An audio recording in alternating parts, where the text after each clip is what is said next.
sports. We are Blackmore. We are Sunforce. Erasmo Ramirez has been one of the best pitchers in the American League over the past 2 months, ranking in the top 5 in wins, ERA, and opponent average.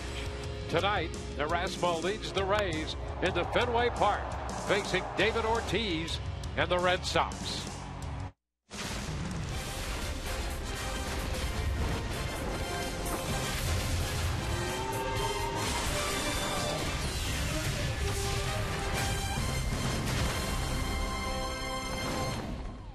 Tonight we welcome you to a beautiful evening for baseball in Boston, Massachusetts from Fenway Park. Game 1 of this 3-game series between the Rays and the Red Sox. Hi again, everyone, and welcome to an evening of baseball with Brian Anderson. I'm Dwayne Stats. So good to have you with us. Well, the Rays are on their Sox tour. They'll take on the Boston Ball Club here for 3, then go to Chicago against the White Sox. And as they come into Fenway, they find the Red Sox club that has struggled this year, but David Ortiz has been very hot lately. Dwayne, how about this? 14 straight seasons. David Ortiz has hit at least 20 home runs. He was able to get to the 20 mark this year based on the work that he's done in his last 10 games. You see the numbers right now, a .359 average, 5 home runs, 15 runs batted in, had 3 hits last night off of Chris Sale. Right now, mistakes are getting crushed, and we know this guy's got power from foul line to foul line. Now, I'll say this. Rays pitching has done a number on him this year. They've held him to a .188 average, 2 home runs, and just 3 runs driven in. And Erasmo Ramirez will look to keep those good numbers going here tonight. Look at his last 10 starts. The record 6-2, 1.93 earned run average. 8 of the 10 starts, he's given up 1 or 0 earned runs, and he's got an impressive arsenal of pitches working right now. You think about the fastball, sneaky fast. He'll get it by some guys. Very good changeup, the slider, and we're starting to see more of that slow curveball. This will be fun tonight. As good as he has been this year, he has had some issues against the Red Sox. In 4 games against them, an ERA of over 6. So he has something to square away there tonight when he faces this Boston lineup. Trading deadline has come and gone. The Rays to a point. We're active. A lot of activity this year, as it turns out. Todd Callis will review what the Rays have done when we return.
not be much better as we get ready for the first of three between the Red Sox and the Rays. July 31st means the end of the trade deadline, and that happened today at 4 o'clock Eastern, about 3 hours ago. The Rays ended up making two moves in the week leading up to the deadline. David DeJesus traded to the Angels, and then this afternoon they trade one of their relievers as Kevin Jepsen is sent to the Minnesota Twins for a couple of minor league right-handed pitchers. They will both probably start out somewhere in the Class A level. Jepsen has provided the Rays with a solid seventh inning this year, a sub-3 ERA, and here's his manager Kevin Cash about losing the veteran in the bullpen. It's unfortunate because of what he did on the field for us and then what he did in the clubhouse. Like everybody says, it is part of the game. It's part of the business. We are confident that we have guys that can fill in. Our entire bullpen has been very strong, and it's going to allow an opportunity for some other guys that have probably already been up here at some point. Most likely right now, Kirby Yates to come in and fill in. But that doesn't take away from what Jep did. I think ultimately we need to just go and play to our capabilities, and we should end up in a pretty good spot. So the Rays kick off a 6-game road trip tonight. 3 in Boston, 3 in Chicago. Kirby Yates is here. Mikey Montuk is also here, as the Rays will have him in left field. We'll have those starting lineups for you in the first pitch in just about 3 minutes.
A lovely evening indeed here in Boston, where the Rays and the Red Sox square off. The last time the Rays were here, it was in early May, and they took 2 out of 3 from the Red Sox.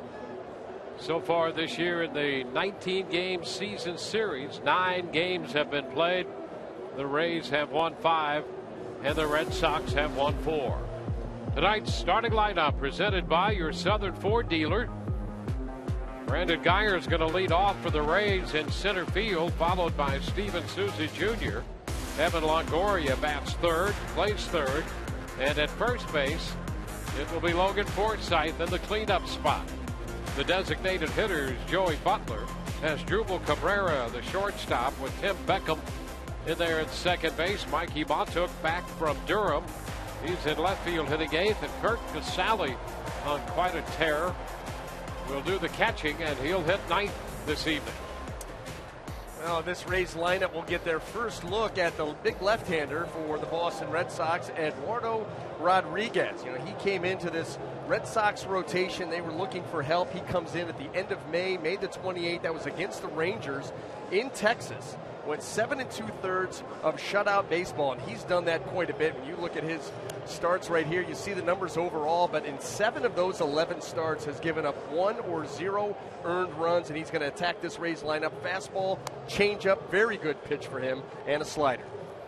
Let's take a look at the Red Sox defense and see how it's going to line up behind them. Brought to you by BMW. In the outfield left to right, we have Alejandro De Aza, Jackie Bradley Jr., and Rusney Castillo. Across the infield, third to first, Josh Rutledge, Xander Bogaerts, Brock Holt, and Mike Napoli with Blake Swihart behind the plate. Rays in for 2 more games before moving on to Chicago. Rays starting the night a game under 500 with a mark of 51 and 52. The standings in the American League East, Baltimore and Toronto each 6 back, the Rays 7, and the Red Sox start the evening 13 games off the pace in the American League East.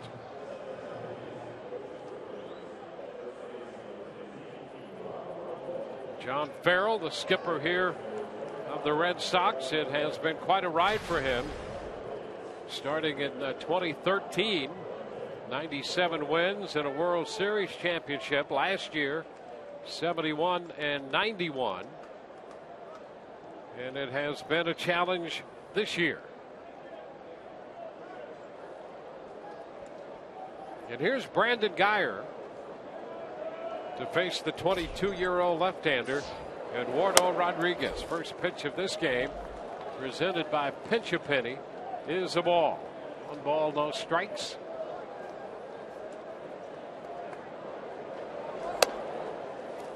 Fastball upstairs, 2-0. And that's the range that you're going to see that fastball at 94. It sits in there 93 to 95, can touch 97. You see he's got a very good arm and at times can be erratic with command, as we're seeing here 3 pitches in.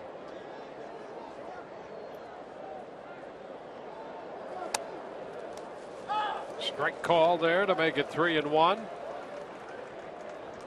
Temperature in the mid-80s. Clear skies, and we've had a nice breeze here in Fenway. There's ball 4. So leadoff walk. Rodriguez unable to find the zone with 4 of those fastballs. You know, and as much as the Rays have talked about, we talked a little bit about it in the pregame show about, you know, the tear that Kurt Casale's been on and how they may adopt a more aggressive approach at the plate. They've never seen Rodriguez before. So you're going to want to see some pitches force him into the zone before you start letting it rip. Steven Souza Jr. The first pitch to him is a fastball, a strike. From the pitcher's perspective, you want to establish your ability to throw strikes with the fastball. Boy, everything is predicated on that premise. Both sides of the plate, establish the heater. Everything else plays off of that. It opens up all the doors that you need to be able to get big league hitters out. And that's something that really did accelerate the progress of Eduardo Rodriguez. They got him from the Baltimore Orioles. It's a ball and 2 strikes. As we've already seen, an impressive arm in Rodriguez. They got him in exchange for Andrew Miller, and he wound up going to Portland, their Double-A club, where Bob Kipper was the pitching coach. And Rodriguez gives him a lot of credit. Pitch is upstairs, 2-2, of establishing his fastball and eventually working both sides of the plate. And Kipper, who's now the Triple-A pitching coach, had a lot to do with Rodriguez and his development. Now here he is in the big leagues. And it's such a smart way to pitch. I mean, you really need to have that threat. Holt at second base, looks to second, but he's going to have to go to first. Guyer advances into scoring position. on Sousa Jr.'s ground ball. Yeah, that ball was chopped. Brock Holt's moving to his left, and he's moving deeper. You see him towards the cut of the grass out there, and that, with Brandon Guyer's hustle down to second base, allows him only one play. But you're right. They said that Rodriguez in the Oriole organization kind of shied away from fastball in on right-handed hitters, and that's a pitch as a starter. You're talking about getting hitters out 3 or 4 times in a night. You've got to be able to throw to both sides of the plate, so that is huge for his development. Play back to second base on the pickoff attempt, close. Holt breaking to the bag and taking that peg from Rodriguez. Boy, just sneaking in that back door, and that was very, very close. You know, BA, that's an interesting mindset. I could understand if you don't have overpowering stuff, you might want to stay away a lot. But if you've got the kind of arm he has, the idea to pitch in seems like a good idea. You know, and even if you don't have great stuff, you've got to make them aware of that pitch in occasionally for strikes, but make them aware, because if you cut it down to where they start to get a book on you and realize that you are a half a plate pitcher, well, then you almost have to be perfect, because everybody's going to go up there leaning out over the plate looking to do damage and having, you know, no respect for the fastball in, and that makes it more difficult. Yeah, common sense tells you that if you're using only half the plate, you're probably going to be only half as effective as you could be, especially with a great arm like he has. Every pitch, strike call. Every pitch would have to be like that for you to even have a chance. But even so, with guys diving, they shoot that ball into right field, and yeah, that on top of the fact that if you've got 95, show it off. Show it close to these guys. They don't like that. Liner into left. That's going to drop for a base hit. Diaza up with it, and Guyer's going to hang on at third. Advancing there from second, and the Rays will have men on the corners. Well, Guyer being able to get to second base, huge for the Rays, is Evan Longoria. You know, he's been swinging more aggressively. We've seen him start to put together some at-bats, a lot of extra base hits, and this was a fastball in that he was able to pull the hands through and get enough of it to get it out into left field for a base hit. Brandon Guyer had a good read on that, but, you know, shallow out in left field. Not going to challenge Diaza there. Now Logan Forsythe.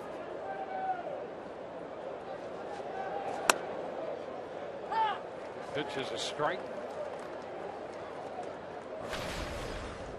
Logan with 42 runs batted in, and up here with a chance to give the Rays an early lead.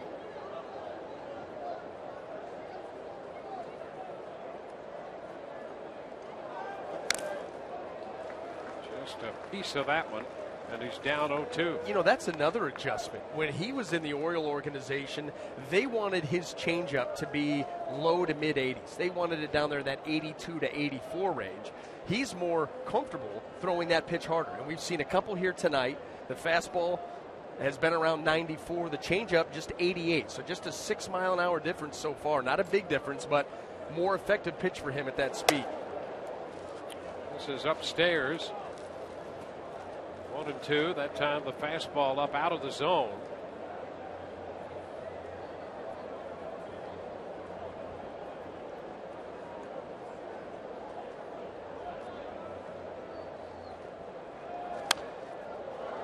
We'll hold the count at a ball and 2 strikes.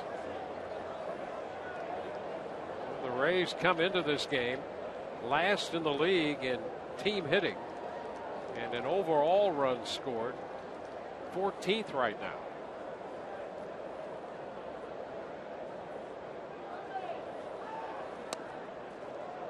The count will even to Logan Forsythe.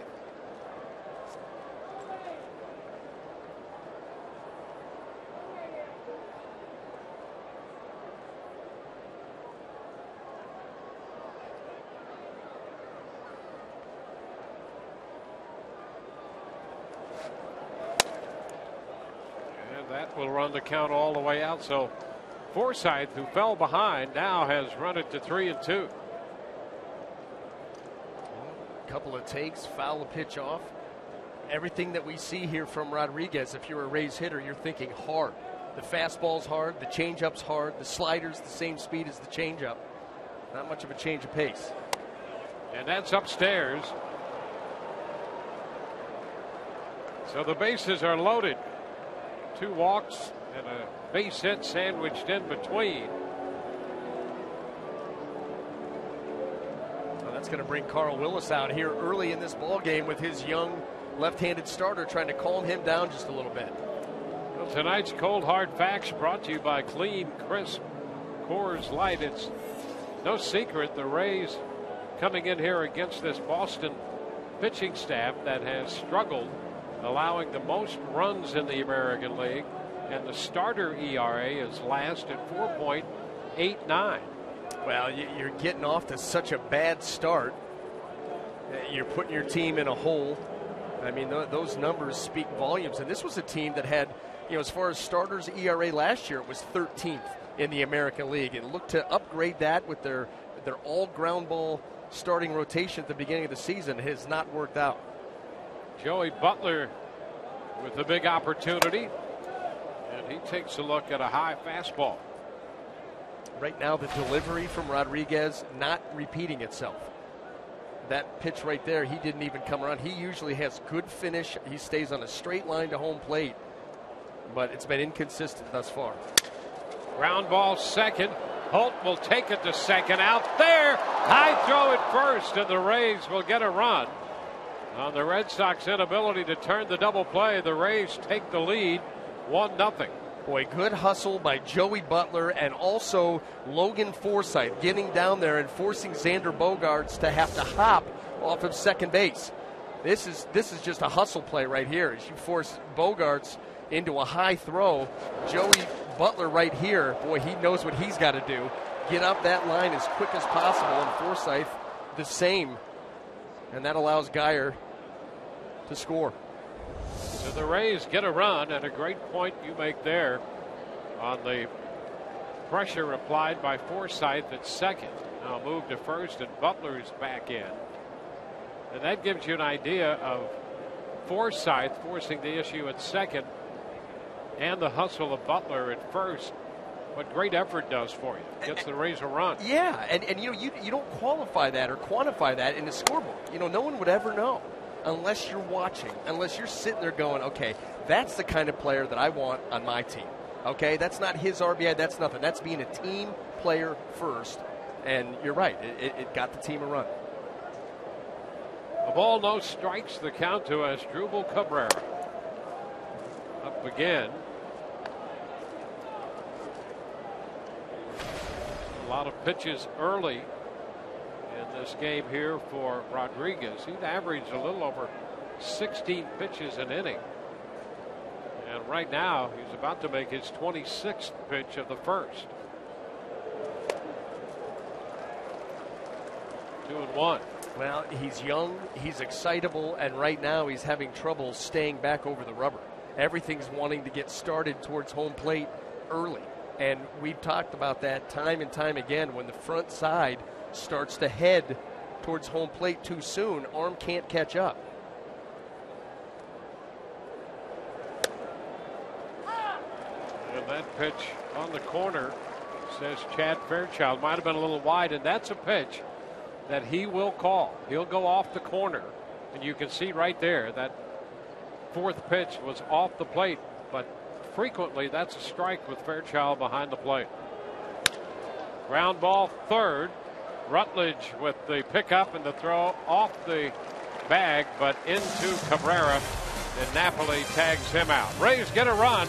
Bottom of the first coming.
Lineup for Boston, presented by your Southern Ford dealers.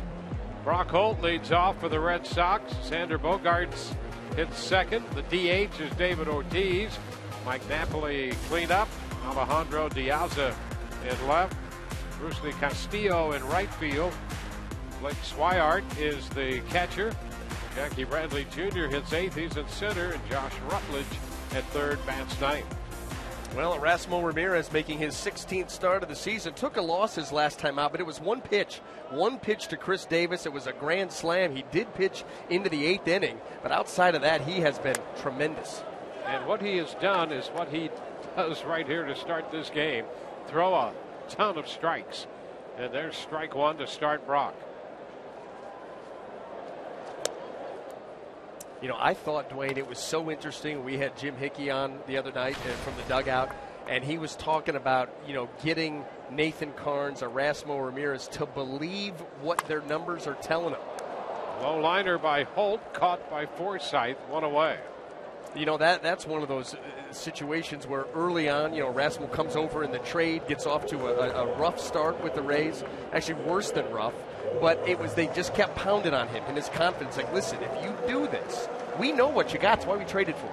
And so if you do this, you will have success in convincing Erasmo Ramirez that this was the right path to go on. Well, obviously he's bought in. It's been fun to watch that development as well, because he had struggled over in Seattle. You know, a couple of years ago he came up, had a little success, and then ran into, about a year and a half there where he struggled, and primarily with his control. You could see those walk totals going up and up over that time period. And by the time he got to the Rays, you could not blame him if he had some uncertainty. And the Rays have done a great job of restoring his confidence and his ability to throw strikes. He's ahead of Bogaerts. Count remains 0-2. That's what he was doing, was pitching away from contact. Yep. And that shows a lack of confidence. He's nibbling from pitch one. Completely the opposite type of pitcher that we've seen, which is out there, here's strike one, what are you going to do with it? Ball, 2 strikes. You'll do nothing with that pitch. You're just testing how wide Fairchild's strike zone is, and it's not that wide. You got to establish the parameters, though. I like his thinking. 2 balls, 2 strikes. Ramirez, 25 years old.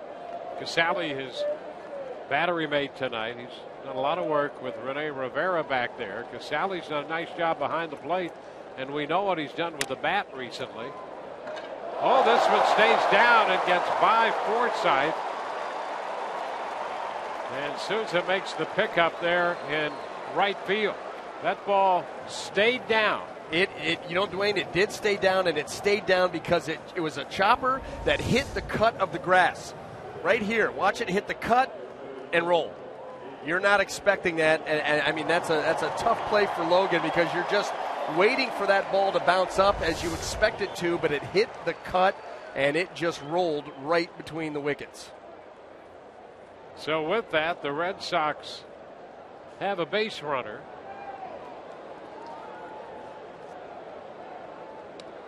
And David Ortiz about to step in. And as we mentioned at the outset, he's been hot lately. 20 home runs on the year, hitting .247 overall.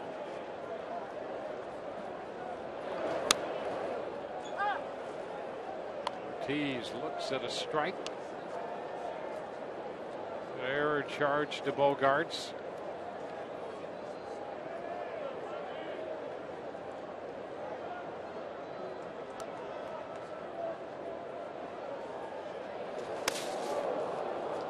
Two.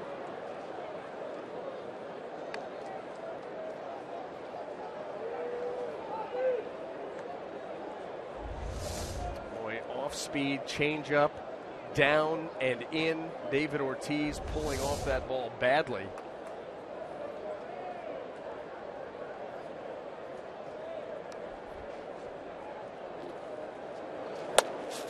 Now snap throw to first. Good idea there by Casale. Bogaerts back in. Well, you had the screen built in with David Ortiz, and so you try to sneak and get Bogaerts on a big secondary lead. Right here, quick. Well, I'll tell you, on the base paths at the big league level, you have got to have your head on a swivel.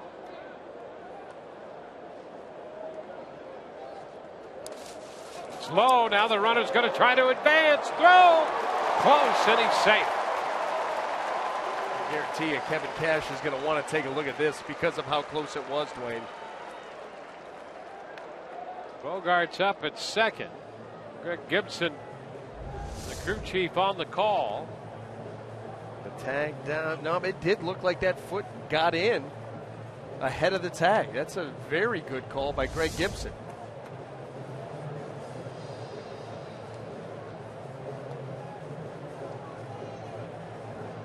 So now the Red Sox have a man in scoring position. It'll be a wild pitch charged to Ramirez. It's the first wild pitch he's been charged with this year. It's down. He's hit 9 batters, but that's the first wild pitch he's been charged with. A lot of right-handed hitters. He does. You know, he's aggressive with that fastball to both sides and not afraid to come up and in.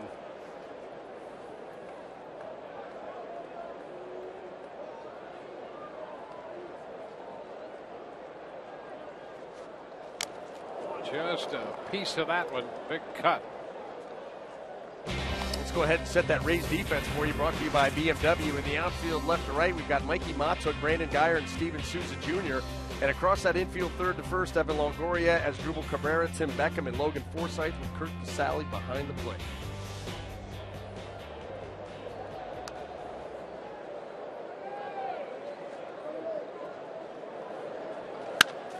Ground ball into right, into the shift, and it's bobbled by Beckham. Throw to first, safe there. And the Rays have had some defensive issues here early. Do you remember earlier in the season when the Rays, with James Loney out, injured, Logan Forsythe moved him over to first base and had a number of different guys playing second, and the Rays went away from that saying, you know what, we don't want to weaken 2 defensive positions. We're going to put Logan back at second base. Well, guess what? Here tonight, 2 errors, 1 at first base, 1 at second base.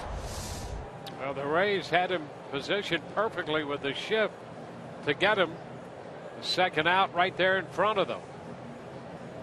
And now on 2 errors, runners at first and third. You have 2 errors and a wild pitch. A lot to try to pitch around for Ramirez, and Jim Hickey out trying to restore order with this visit. You know, and it's one of those things that you and I talked about it before the game. You saw Logan was at first, and you're like, we kind of like him at second base. They've been working Tim Beckham over at first base, and obviously at this point aren't comfortable enough to start him there. But nonetheless, both of these base runners courtesy of errors by the right side of the Rays infield. Now it's Mike Napoli. Pitch is inside. The Rays with a run in the first, and they're giving an opportunity to the Red Sox in the bottom of the first.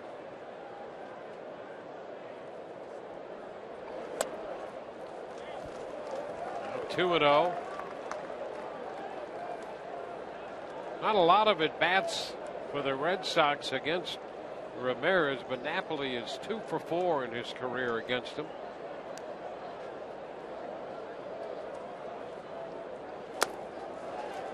It's a 3-0 count.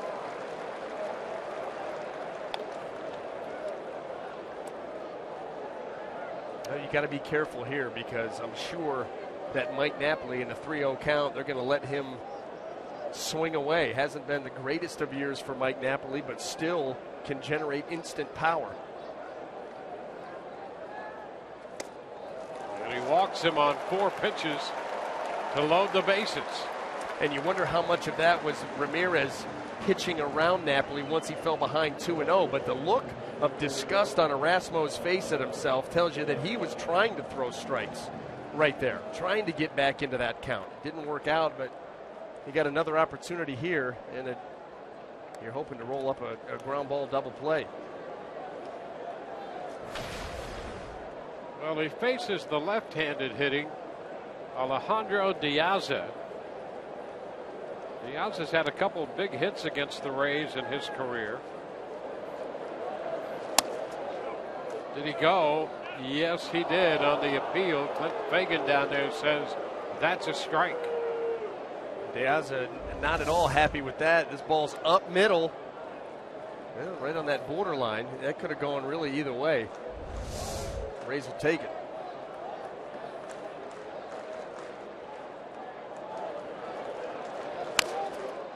Tapper foul, 0-2. 1 out, bases loaded. Take a look at that. For Diaz against the Rays in 7 games, 3 home runs. 0 for 2 against Ramirez. But you got an opportunity here to go for the strikeout now. And he started to go and checked that time, and that was close. 1 for you, 1 for me. Very similar. Let's see. That was just a replay of the first pitch. Let's see that third one again. 1-2. Liner into right. That's a base hit. 1 run is home, and the bases will remain loaded. So Diaz continues to be a problem for Rays pitching. And I wasn't a fan of the pitch selection. You know, when you think about the way that Erasmo Ramirez has been able to handle left-handed hitters, it's been because of the changeup. And here, you go breaking ball. You go slider down and in. Boy, that gives Diaz a chance just to drop the head. That's not a real good strikeout pitch there, or even a ground ball inducing pitch. And Diaz is able to turn it into a run-scoring single. Now here's Castillo. And he takes a big cut and a miss. And you know what's on his mind? Well, I'll tell you what. Yeah, you could tell that by the front hip, because it got right up the third baseline as soon as that ball came out of the hand of Ramirez. Really, really flying open. Ground ball charged by the shortstop Cabrera. Throw to the plate, and what a pick by Casale. Boy, Kurt Casale made a great play on that pick at the plate. You see Cabrera coming in, thinking no play at second, maybe one at first. There's one at the plate, maybe. Yes, and because you've got David Ortiz, I'm not even going to call that running. You've got David Ortiz heading towards home plate. And so you're right, that's all happening right out in front of him. By Kurt Casale, like a first baseman, baby. Stretch and a backhanded pick. So that prevents the potential lead run from scoring. 2 outs. Now the catcher, Blake Swihart. Boy, if you could get out of all this mess, giving up just 1 run. Take a look at Casale's work with the mitt. Now if he would only touch home plate. That would be good. They got away with one there. 1-1. Yeah, how about that? Couldn't see that from the other end. No. That foot may have been, nothing to see here.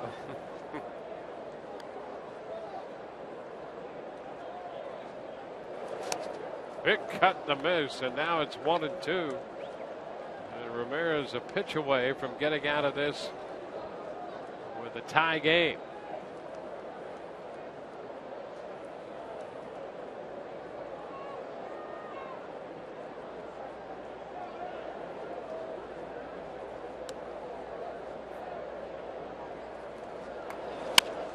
Little looper, short left, it's going to fall. 2 runs will score. And the Red Sox take a 3-1 lead. Swihart just dropped it over the infield and out of the reach of Matuk. And it's 3-1. Well, that ball gets in on him, and it was just a jam shot the other way. Boy, oh boy, unfortunate for the Rays. He drops it in front of Matuk, and 2 more runs come around.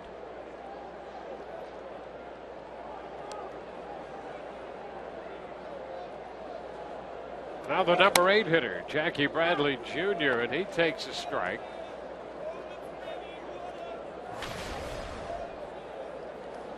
So 30 pitches, now 31 here in the inning for Ramirez. 0-2.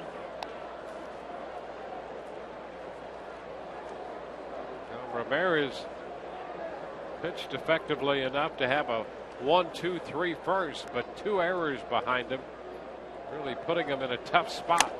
And he strikes out Bradley Jr. to retire the side. Red Sox score 3 to lead 3-1.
By Morgan Auto Group. Make it Morgan. We make it happen. And by Grow Financial. Don't go through life, grow through life. Well, the Rays spot the Red Sox a lead here. 3 unearned runs in the bottom of the first after the Rays picked up a run. Now we go to the second, and Tim Beckham takes the first pitch for a ball. Eduardo Rodriguez, 28 pitches in the first inning, struggled falling behind in the count.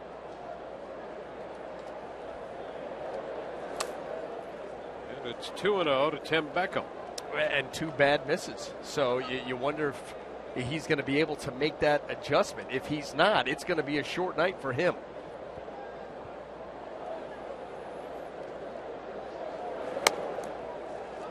And he's promptly behind 3-0 to Tim Beckham. There are a lot of worse places to be as a pitcher when all you're trying to do is throw a strike. Forget quality, just a strike, and you can't do it. 3-1.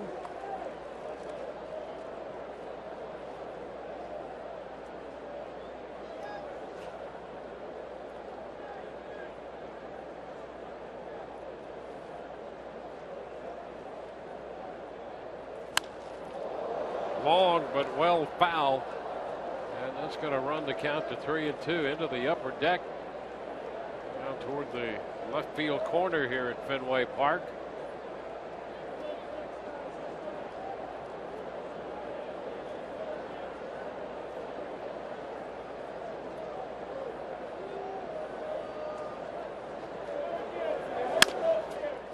Out to short, a nice hop for Bogarts. Beckham, who was up 3-0, grounds out short to first. Yeah, well, you got to credit Eduardo Rodriguez getting back into the count, making a quality pitch there to put Beckham away.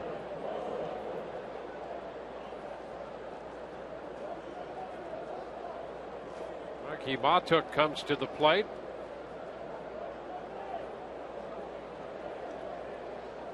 Just back up from Durham.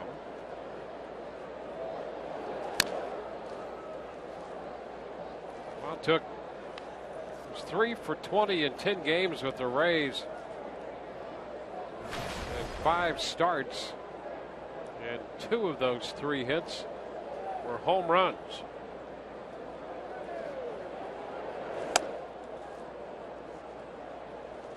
One and one.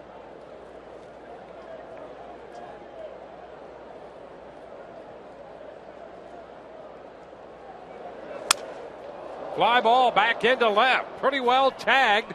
That's going to be off the wall. Diaza will make the throw back toward the shortstop on a double. And Matuk has himself a 2-base hit in his first at bat, right back from Durham. Well, you can thank the green monster out there. That ball off the end of the bat, you could hear it. The contact was not solid. But you get some carry here, and that wall coming into play, you just can't do anything about it. You got to play it off the wall, hope to hold somebody to a single, but Matuk hustling into second base. He'll take it. Another opportunity for the Rays. It's Kurt Casale.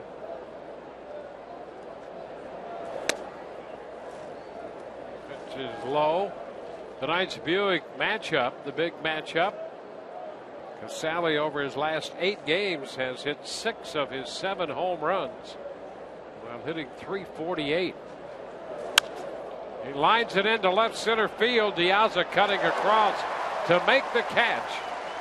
And that's the second out of the inning. Casale making a bid to get it into the gap, and Diaza closed on that liner and caught it. That ball just floated a little bit too much, kind of like Matuk's hit. This one not as far, not as well placed. And Diaza makes the play. Well, here's a big at bat for Brandon Guyer. You give up 3 unearned runs, give away a 1-run lead. Now you have a double, a man out there. 2 gone now. And Guyer's trying to get him home. Well, this is a dugout that could use, the spirits boosted. Yeah, I think that there was a thought that with the trading deadline, obviously you wanted to see something happen. Nothing happened. So, okay, you go out. Now we got to play a ball game. You get that early lead.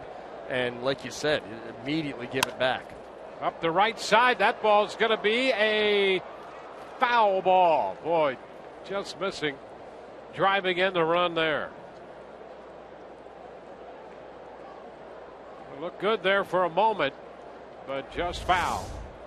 You run out of territory down the lines here. You see how close the foul line is to the stands.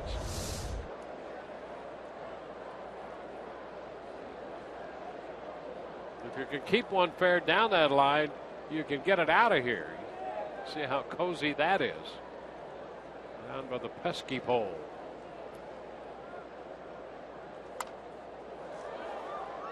Still 2 strikes on Guyer.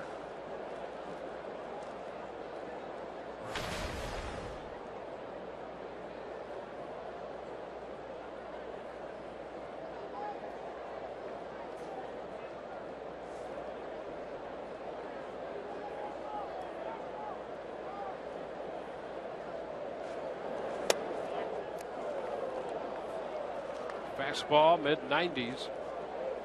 1-2.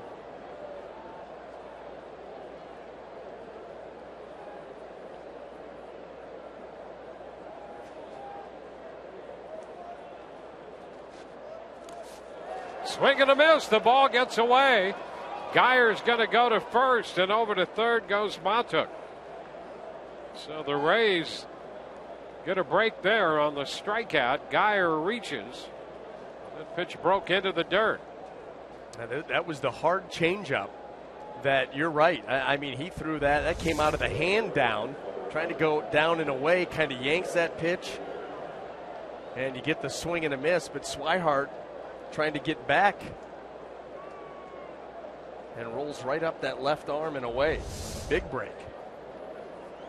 So a reach on the strikeout and the wild pitch. Here's Steven Souza Jr.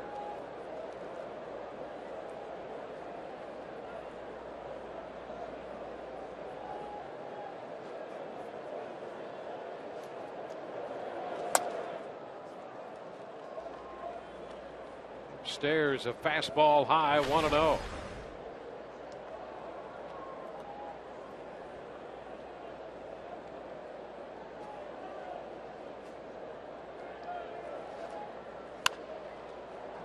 It's headed for the seats down the right field side.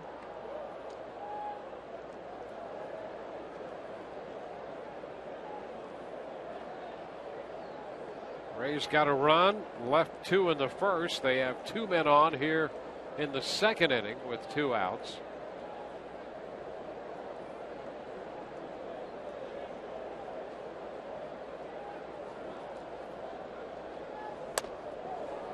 And that's a called strike again. Pitch away to a right-handed hitter. Those right-handed hitters are going to need to be aware of that expanding strike zone out there.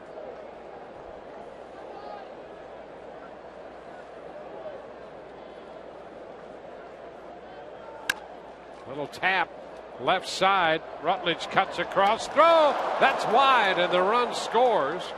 Matuk scores. Geyer up to second, and Souza Jr. putting some pressure on Rutledge, whose throw from third was wide. This is a big game, Dwayne. You're looking at the 2 teams that have the worst record in the month of July. So whoever wins this ball game, or loses this ball game, is going to claim that title. And the early going here, it looks like 2 teams that have the worst record in the month of July. Misplays, bad throws, errors, wild pitches. Rays benefit here. And they're going to give Souza Jr. a hit, which means he'll pick up a run batted in. And now it's 3-2. 1-0 the count to Evan Longoria.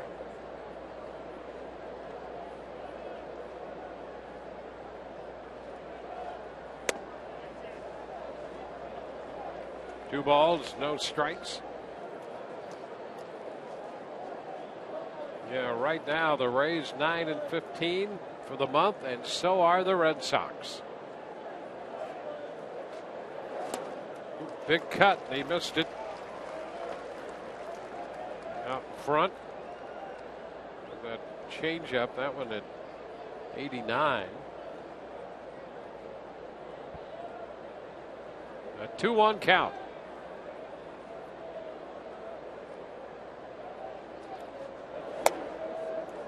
Three balls and a strike. Matuk has scored the run in this inning. Geyer's on second. Souza Jr. at first base.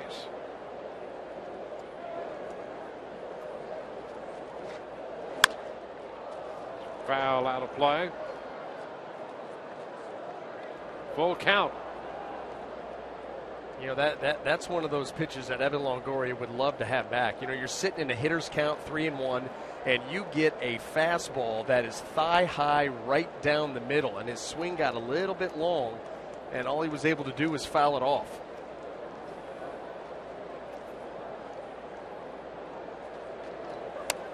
And there's ball 4. The bases are loaded. Geyer goes to third. Souza Jr. up to second. Longoria drawing the base on balls. There were a couple of those in the first inning, and now another one here in the second. Carl Willis heads to the mound again. While they talk it over, we'll remind you to follow the Rays all season with MLB.com. At Bat, the #1 app for live baseball. At Bat is up to the moment with in-game highlights, live look-ins, replay reviews, StatCast, and more. Get MLB.com at Bat for your smartphone or tablet.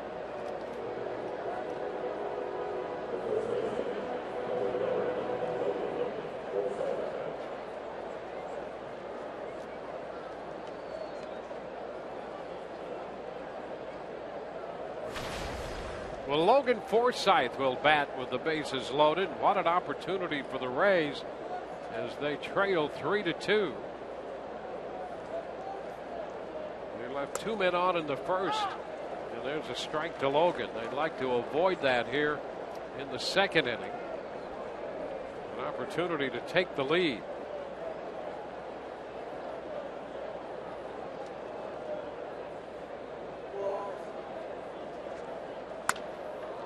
High fly ball into center. Bradley Jr. waits. Rays leave him loaded. They do get a run. Close the gap. They're now down 3-2.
Flashback Rays Day, brought to you by Ram. Submit the best vintage photo of yourself by using the hashtag #FlashbackRays. We'll select the best photo and feature it on the postgame show. Josh Rutledge leads off. This pitch is a strike from the Rays right-hander Ramirez. And what we need Erasmo Ramirez to do is get some normalcy back into this game. Go out there, pound that strike zone, have a quick half inning. Pop up foul. Forsythe is there and makes the catch. It's a nice start. 2 pitches, 1 out. Well, Ramirez did what he could in the first. He got Brock Holt, and then Bogaerts reached on an error, and Ortiz reached on an error. They get 5 outs. So what could have been a 1-2-3 inning turned out to be a 33-pitch first inning for Ramirez, giving up 3 unearned runs. Here's Brock Holt. Tough enough to get 3 outs, even tougher to get 4, and almost impossible to get 5, and that's what Erasmo Ramirez had to do in that first inning. Line drive, and it's going to be past Forsythe toward the line. Souza Jr. with a pickup, and into second base is Holt with a double. Yeah, that's a hustling double for Brock Holt. He plays the game full out. Yeah, he certainly does. He's so versatile for this Red Sox team, and he put a good at bat on you. This is a changeup.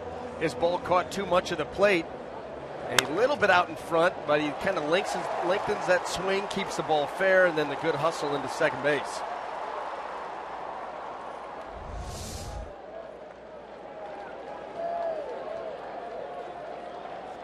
So the Red Sox right back with a man in scoring position.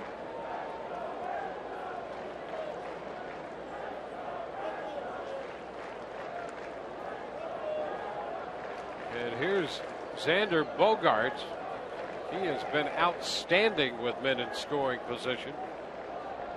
Came into the game hitting .316 overall and .381 with a man out there at second or third. Well, he has really, really come on and emerged for the Boston Red Sox this year. Went to the All-Star game, and you see those numbers. That's just tremendous work. That's having a great idea of what you want to do when you go to the plate and not straying from your game plan.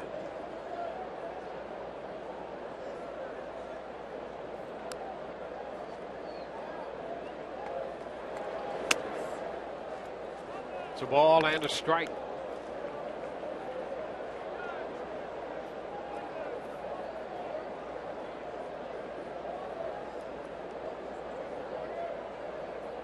Bogart's coming off a 3-for-4 night last night against the White Sox, who were in town here in Boston.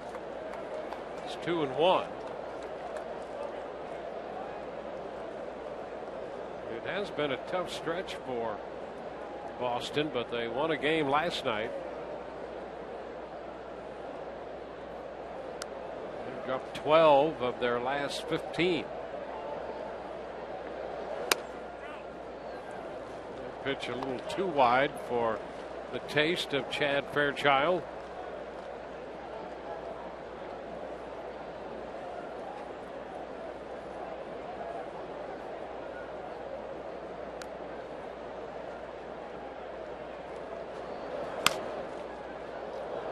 Down over the top of the Rays dugout.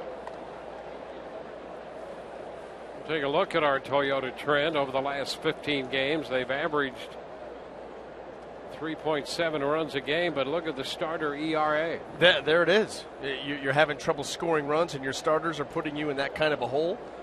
You feel fortunate, really, that you've won 3 games. Back to the mound. Runner's going to go to third. The throw to first to take care of Bogarts. Ramirez gave a cursory look back toward Holt, who was off with that little comebacker, and he winds up at third. Which means he didn't see him, because if he wanted that out at third, he could have certainly had it. I mean, watch Brock Holt here. They got him if they want him. And if you don't want him there, then don't look. Just take that out at first. And the good thing is you retire the hitter here and you don't worry about it. Well, David Ortiz up here now. That's low. And Ortiz has been hot recently. He reached on the error in the first.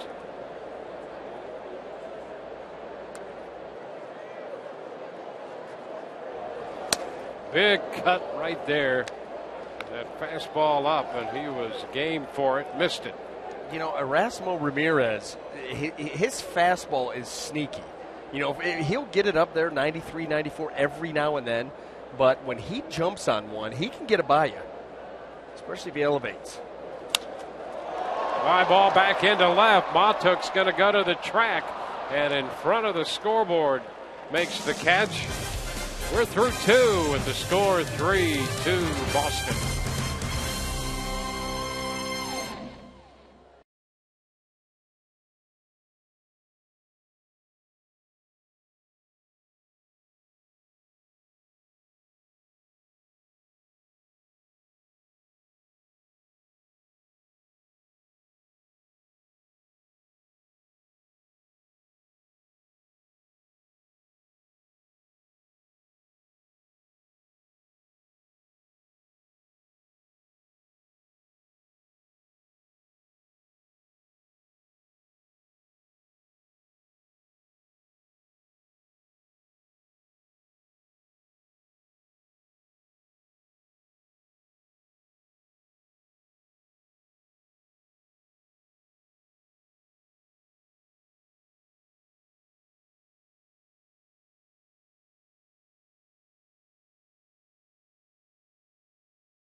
Rays down by a run in this game and all season long. Tires Plus donates $100 to the Pediatric Cancer Foundation for every Tampa Bay Rays home run televised on Sun Sports. Rays got a run in the first, another run in the second inning. 2 runs home through 2 innings. They've left 5 men on base.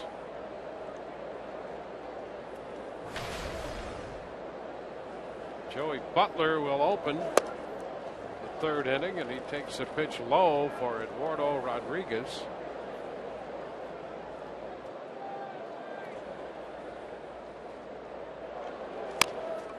Chopped down to 3rd for Rutledge. And his throw is in time. 1 gone.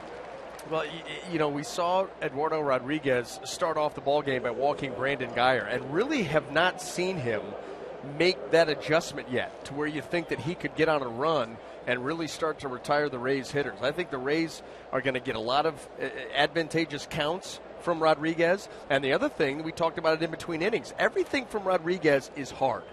Fastball 94, changeup 88, slider 88, very little difference. That's sometimes tough for a starting pitcher to make it through the lineup, 3 or 4 times with everything bunched together like that as far as miles per hour. Cabrera comes out swinging in this at bat, fouling the pitch back. Interesting. You mentioned at the outset the Orioles had him with that changeup, about 6 miles per hour, maybe even more. This one deflects off the pitcher. Bogarts with a long throw, and it's corralled by Napoli. Cabrera's going to have himself a base hit, and Rodriguez appears to be fine. A deflection on that ball hit back to the mound. So a base hit for Cabrera. Trying to use the middle of the field. He did that.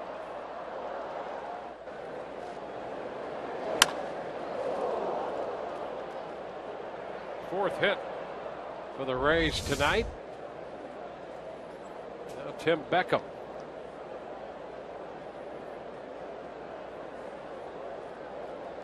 Cabrera's come off the disabled list swinging the bat. He's aboard for Beckham.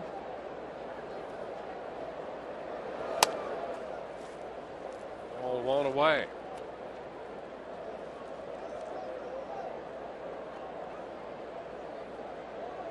Beckham in here against the lefty. He started the night at 240 and 286 against left-handed pitching. Out in front, looking for the hard stuff, and that time even the changeup at 88 had him out in front. And that's why he's more comfortable throwing it at that speed, but there's very little margin for error when you're only -6. Not to mention when it's the same speed as your slider. You'd like to have a grouping of 3 different speeds as a starting pitcher. That's ideal. 4 if you've got 4 pitches. This one back, knocked down by Rodriguez. He picks it up and throws. Beckham is out. Right back at the tall left-hander. Well, I like the approach. Trying to use the middle of the field off the lefty. This time, this will bring out the trainer. This got him like 2 in a row.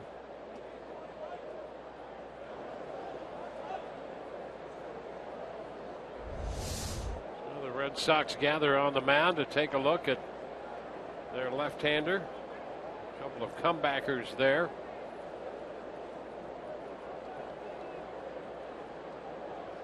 And he says he's all right. And he doesn't need a warm-up pitch. Let's play ball. So the Rays now with the potential tying run at second base in Cabrera. 2 outs, and Mikey Matuk, who doubled and scored in the second inning, is up here with a chance to drive in a run.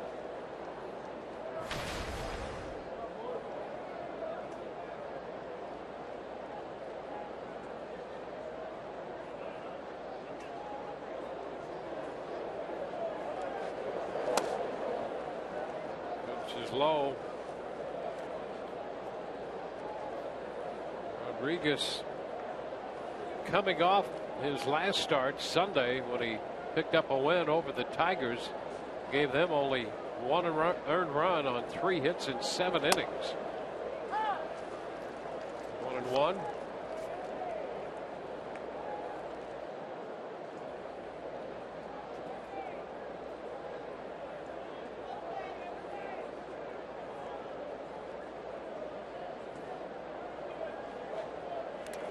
Into the dirt, and that's blocked by Swihart. You know what was interesting when you're starting to do a little work on Rodriguez is we talked about in 11 starts, 7 of them, 1 or 0 earned runs, but in 3 of them, he's given up 6 earned runs or more. The interesting thing about that is all 3 of those starts, day games. I'm going to talk about a guy's sleeping patterns, but there's a base hit into right center field. Here comes Cabrera. This game will be tied at 3, and Mikey Matuk is 2 for 2. Oh, that was a nice job by Matuk. That pitch that's away from him, doesn't try to pull it. He's just going to go the other way. And he hit that ball hard, and the Rays have battled back here to tie it up.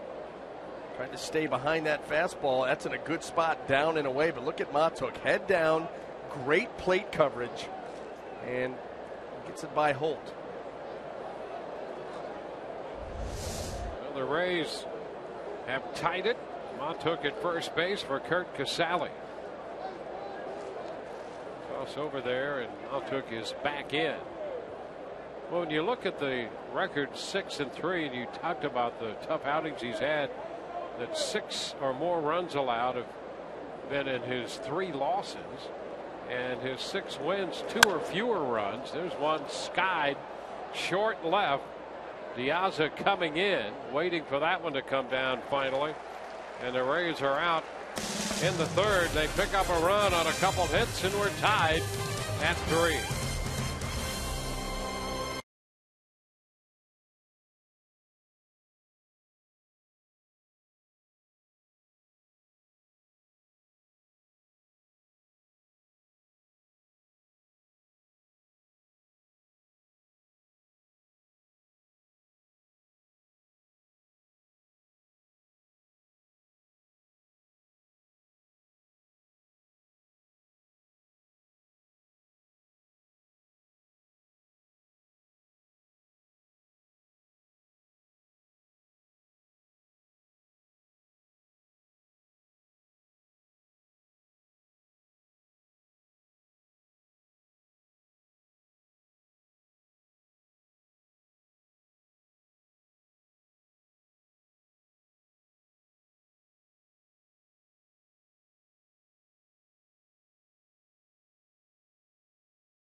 Here at Fenway Park. The Rays have scored in every inning, which means that usually puts your team in a position to win. Speaking of which, our own Dwayne Stats releasing a book earlier this week on position to win, his years in the game of baseball. We have been fortunate enough to have Dwayne in the last 18 years as the voice of the Rays. Started with the Astros, worked for the Cubs, worked for the New York Yankees as well as ESPN. Dwayne, congratulations. You can now add author to your many titles. Well, I appreciate that, and appreciate the plug. There's ground ball off the bat of Mike Napoli. Oh, and a wide throw. Napoli is aboard. Boy, I tell you, both these clubs are throwing the baseball around haphazardly tonight. Yeah, this has been a sloppy ball game. No question about it. What looks to be a routine ground ball, and Tim Beckham playing second base tonight, but he's used to making those throws from shortstop and just airmails this throw high and wide, another error for the Rays. And you don't often see that. You don't often see an error, let alone 3 this early in the game. Leadoff man aboard. Napoli had walked and scored in the first, and now Ramirez trying to pitch around yet another error with Alejandro Diaz taking the pitch down. 1 ball, no strikes. The Rays up to 60 errors on the year.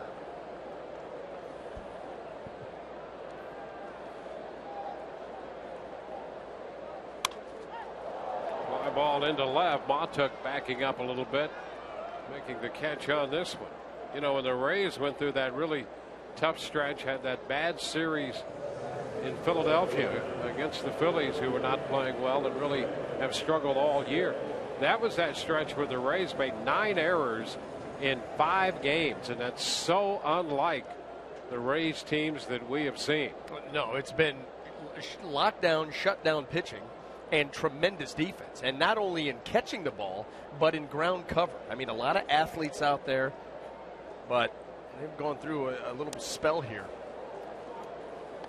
Castillo takes the pitch low.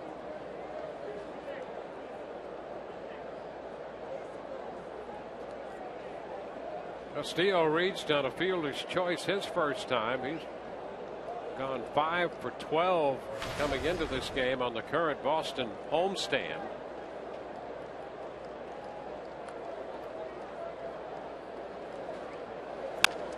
Down to third, glove by Longoria. Beckham 1, first base 2. No harm done on the opening error. The inning complete on a 5-4-3 double play. Our game is tied at 3.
You 15% or more on car insurance by Circle K.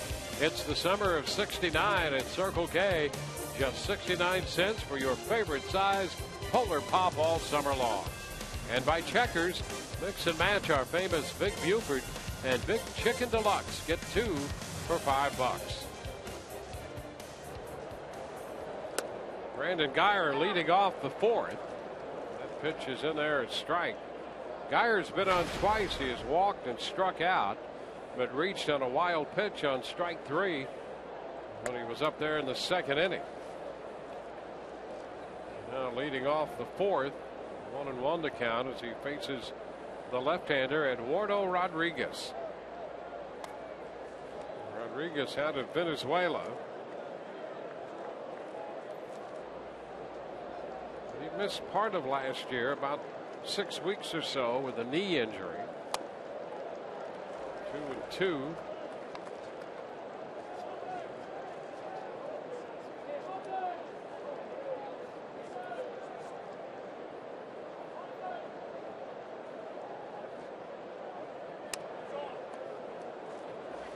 Full count.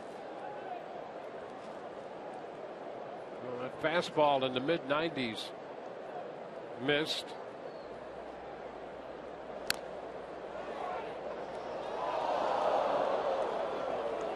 One hitter into the 4th inning. You can see he's up to 74 pitches already. Well, he's just not been able to put anything together as far as repeating his delivery and throwing consistent strikes. A lot of deep counts, a lot of bad counts. And there is ball 4.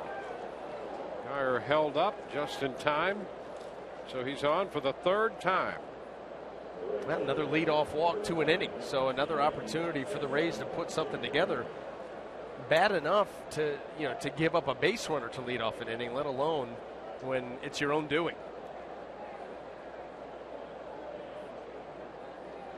Steven Souza Jr.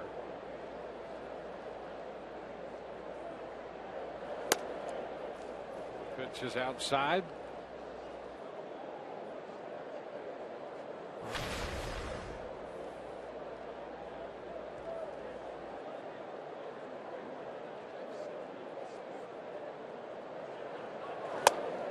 Souza tried to hold, but he had offered chasing the fastball. It's 1-1. This is the 12th start of the year for Rodriguez for the Red Sox, his 7th here at Fenway, and had pitched very well the last 3 starts at home with an earned run average under 2 during that stretch. It's been a different case tonight. It has, and we talk about a lot of times we come to Boston, weather can be an issue. Today was so bright and sunny at the beginning of this ball game. Maybe he thought day game. Because he's pitching more like those numbers than anything else. That's a pretty amazing breakdown, that day and night performance.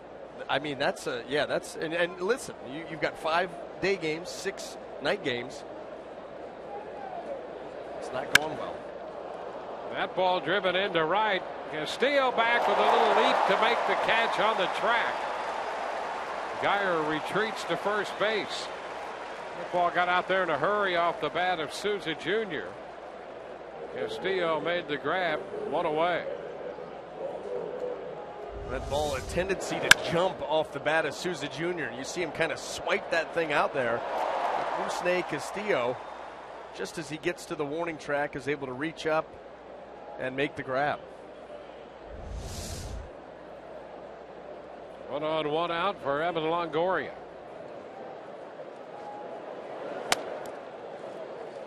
And that first pitch is a fastball outside. 1 ball, no strikes.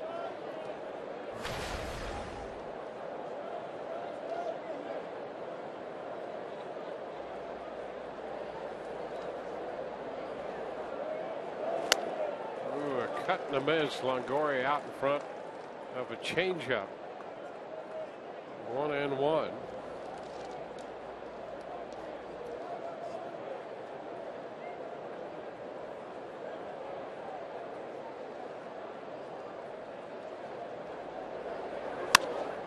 High fly ball driven straight away to center. Bradley Jr. will go back. He's in front of the wall and makes the catch for the 2nd out as Longoria hit that ball a long way to center field. That fence out there, the wall, is 17 feet high. And Bradley Jr. had a couple steps before he got to that wall. Well, he hit it so stinking high. Boy, he takes a little bit of the height off of it, and he's going to get himself a home run. But this ball straight up in the air. And still gets some pretty good distance. If you go to straightaway center, it's about 390 out there with a 17-foot ball. Logan Forsythe takes a pitch down. You see toward the left 379 and back into the corner 420, but you go straight to center. They list that at 390. Is it 391 where the cutout door is? It must be. 391, 392-ish. You've got some obstacles to deal with out there. There's no doubt. Yeah, you're never quite sure if it hits in one of those doorways how it's going to play, bounce out of there. Center fielder's got something to think about out there. I mean, you think about a center fielder going that deep to get back there, and then he looks up and there's the obstacle course. If you're going to play it off the wall, you're going to play it out of the corner. You're going to play it out of the corner of one of the doorways out there. This is in real time the Rock and Jock softball game. You may have a cow out there at some point, or a cardboard cutout of Todd Callis. A little tap down to third, charged and bobbled by Rutledge, and everybody's going to be safe. So Geyer moves up to second, and Forsythe is aboard. The way this game was going, the way that ball was chopped, you knew that play was not going to be made. You knew it.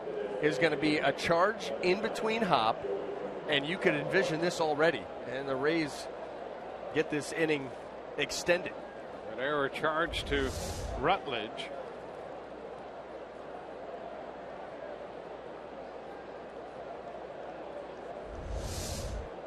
Now here's Joey Butler.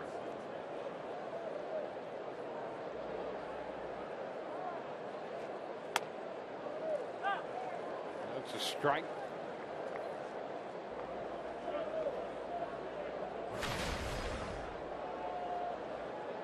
Butler reached on a fielder's choice in the first inning, picked up a run, batted in.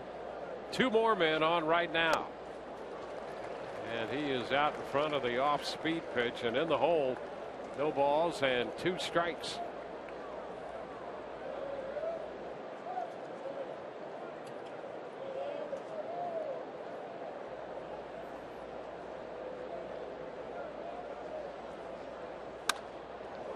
Shot foul out of play up the right side.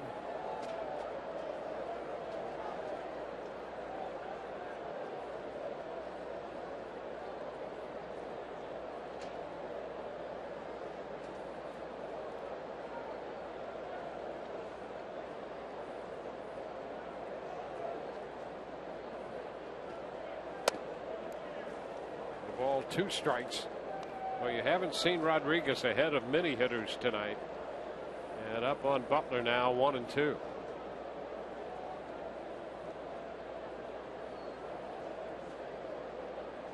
Walk and an error in the inning. And a couple long fly balls. Oh, strike 3 called. Butler caught looking. Rays leave 2.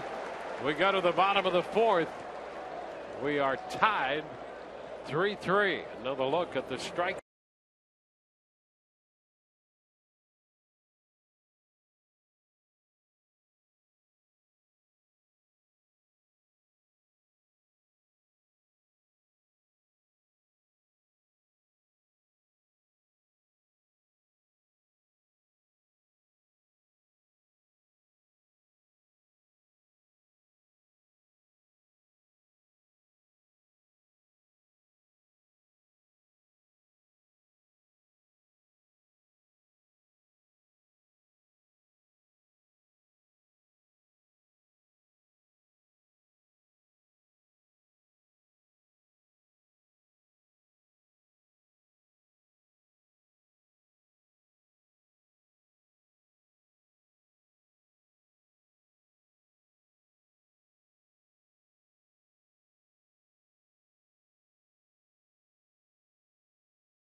The standings in the American League East, Baltimore and Toronto each 6 back.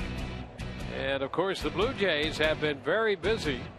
Not only did they acquire Troy Tulowitzki in a big deal on Monday, but they've added David Price as well. Now, how about that? You talk about a team that is going for it. I mean, I think they looked at it as the offense that they have been able to put together this year.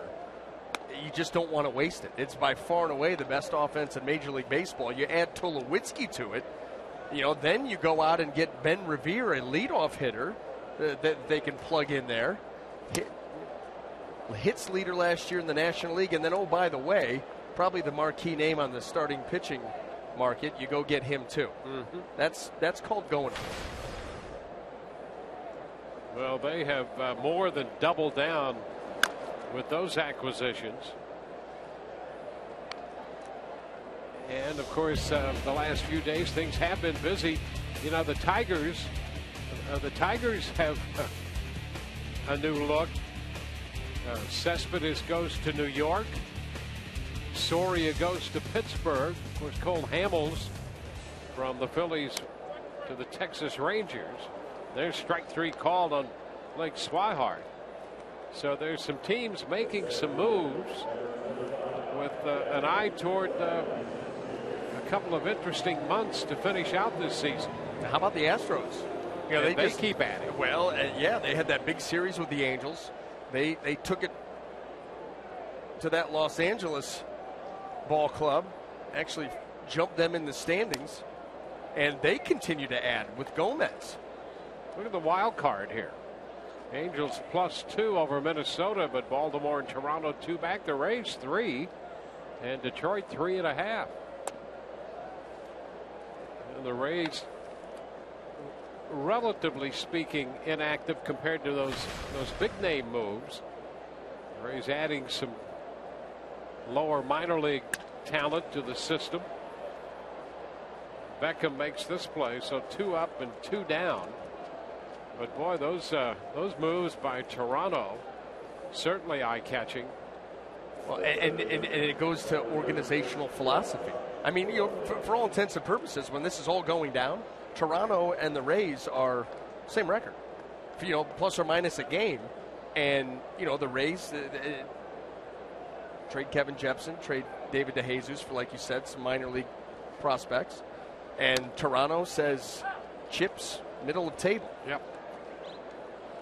And I think that has to do with overall positioning by those two organizations and the markets in which they play. And the Rays feel that they have to continue to try to build through their system and infuse as much young talent as they can. And the Blue Jays are just ready to flat out go for it now. And they gave up some young talent in those deals. And they're going to spend some money and go for it right now. It'll be interesting to see how this thing plays out with those kind of moves. Oh, yeah. I mean, you got 2 months of fun baseball ahead of us. It's a ball and 2 strikes.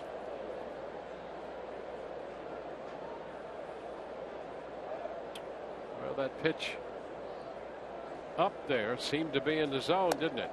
Well, he chased this one, and Rutledge is out on strikes on the pitch up. We go to the 5th. This game tied 3-3.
On this day in 2012, James Shields tossed his club record 7th career shutout.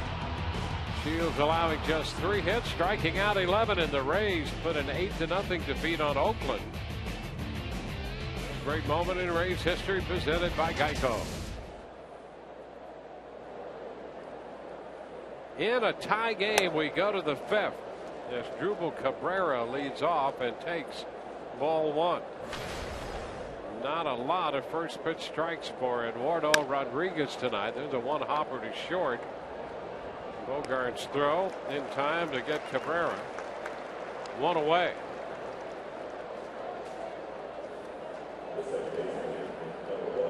You know, the interesting thing, you don't know what's going to happen over the next 2 months. These teams are going to continue to play, and you saw the wild card race where it is.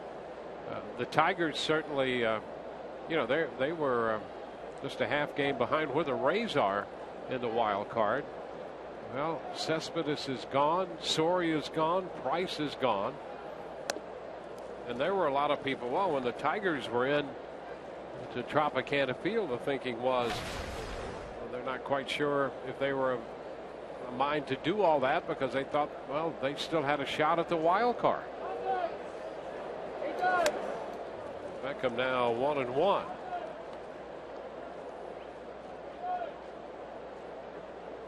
So we'll see what happens. Interesting thing about the Rays and the offense, which has been a challenge this year. The Rays have had those 8 games in which their starting pitchers did not allow an earned run, and they turned out to be losses. That's a major league high when Archer threw his game the other day. That was the 8th time the Rays have lost when a starter did not allow an earned run. So you look at that section of games, you're 0-8. If they had just split those games and gone 4-4, they'd be up in the wild card race right now. 2-1 to count. I think they'd be up by a game. They'd have, I think, 2 more wins and the same number of losses the Twins have.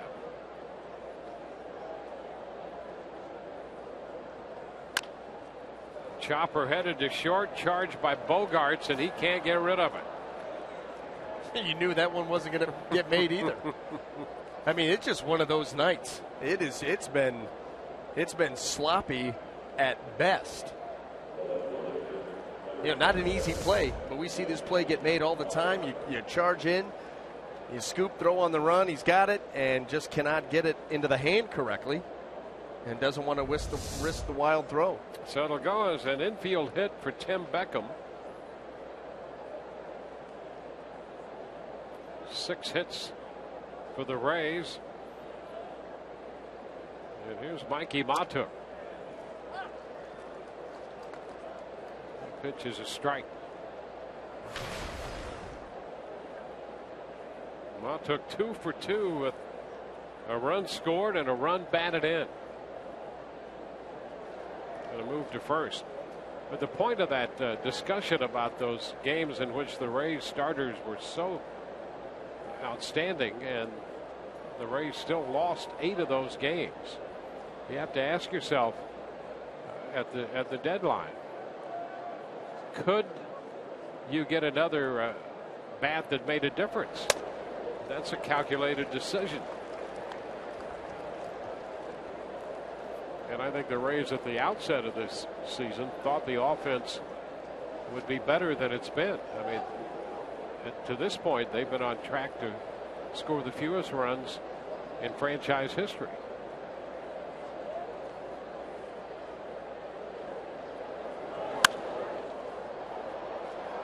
And what's shocking about that statement in and of itself is there was a decade of really lean years, and yet they've got a chance to be the most futile group of all. Well, it's not what they'd expected.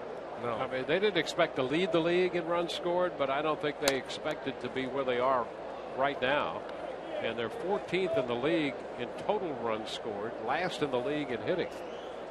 Well, and think about where they would be without the contributions of DeJesus, who didn't even have a role at the end of spring training. Joey Butler, for a time, was helping to carry this ball club. Some unheralded guys jumping in. Logan Forsythe, who's having his best year ever. Yeah, most consistent. You could argue that he has been, as you say, the most consistent, maybe the best hitter on the team. I'm not going to argue with you. Yeah. And some injuries factored into that as well. Loney went on the DL twice. That's had an effect. And now Matuk out in front of the changeup, strikes out. 2 gone. There's Logan Forsythe. Boy, he's done everything the Rays have asked him to do. And tonight he's playing first base. That's not his position. He's been superb at second base. He'll play anywhere on the infield and has been a consistent bat in that lineup. And it really started off where it was going to be a platoon situation out at second base. Late injury, oblique injury to Nick Franklin. And all of a sudden it's like, hey, guy, you're going to be out there a lot. So you're going to play against everybody. And thank goodness that it worked out that way, because he has been absolutely fantastic for the Rays. Keeping an eye on Beckham.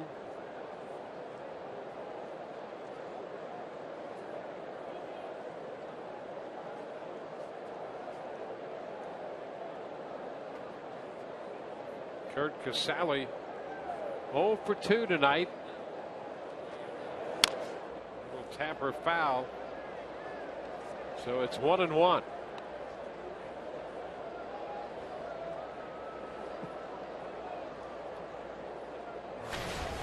See Rodriguez 2 outs into the 5th.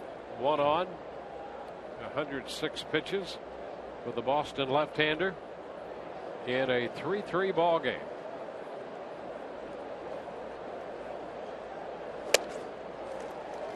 1-2. We've seen that changeup be a little more effective for him here in the 5th inning.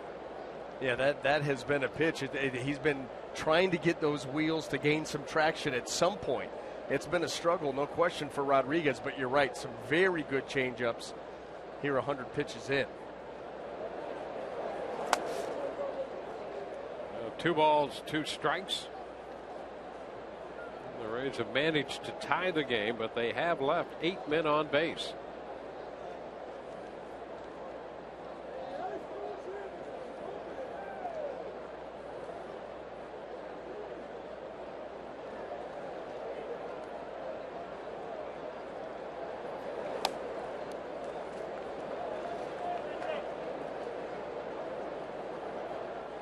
Three and 2.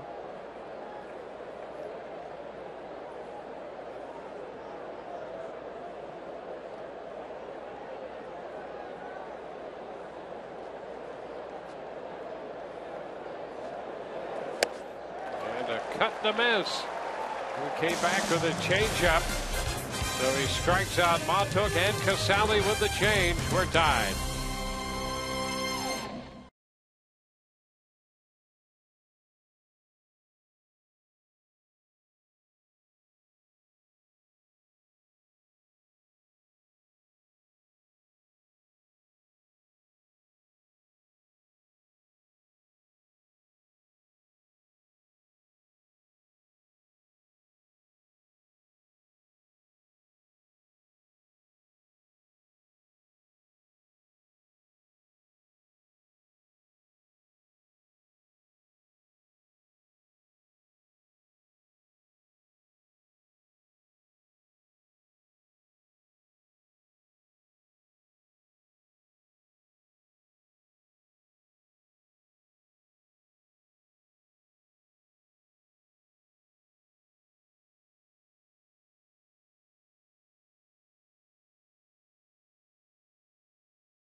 little scene below me here in the Rays bullpen is missing a key character who is with the Rays all season long. Kevin Jepson did such a good job combining with Brad Boxberger and Jake McGee, 7th, 8th, and 9th inning guys. He is traded today to the Minnesota Twins. The Rays get a couple of minor league right-handers, and Kirby Yates takes his spot on the roster. Guys, one thing with the relation to that move, that the Rays do have a little more flexibility now. They do like to move guys around between AAA Durham and the big league team, and we'll see how it plays out. But Yates is currently here with the Rays, just arrived tonight after the game started. Back to you. Yeah, there'll be a little shuffling out of necessity as to maybe who goes up to cover that 7th inning role, and at least at the outset, a couple of candidates to do that.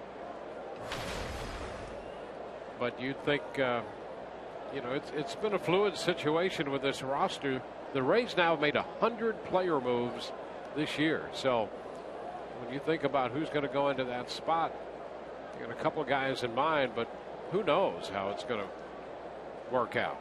You think off the top of your head, G squared. And Cabrera can't take care of this one. Cued off the end of the bat by Brock Holt, and now he's aboard to lead off the 5th inning. Well, going to be a difficult play. Brock Holt hitting from the left side, moving up the first base line. Cabrera's going to have to hurry. Ball's in the glove, and then on the transfer, it gets loose. That's been the theme here tonight. Well, they give Holt a hit, and there have been a couple of those that you could argue about, but that'll go as the 4th hit for Boston. Well, going back to what you were talking about in that 7th inning role, you would think Geltz and Gomes off the top of your head. That's right. Would be two guys leading. But, listen, Kevin Cash is going on record and saying depending on matchups, he wouldn't be opposed to go McGee-Boxberger in the 7th and 8th and then patch it together from there. It all depends on how the opposing lineup shakes out when you get to those spots. Yeah, you really get the idea that because of the way the Rays approach a game, all options are open at any time. Makes it exciting for the guys down in the bullpen. Oh, it does. And you probably know, hey, listen, this part of the lineup is for me. Ground ball. This is Beckham. He's going to take this to first, not hit overly hard, and Holt advances to second. And as Drupal Cabrera coming across second base wanted that ball, and he wanted it bad. Boy, he slapped his hand in his glove when Tim Beckham decided to go over to first base. Watch Cabrera as he's going to head over there. He wants it. He's anticipating it. He doesn't get it, and he's not in the shot anymore. But trust me, he was not real happy. Yeah, still not altogether pleased. Well, I think there's some frustration building on both sides with some of the play that's going on in the infield here tonight. Shift on for David Ortiz. And he takes a mighty cut and misses. Well, that fastball up.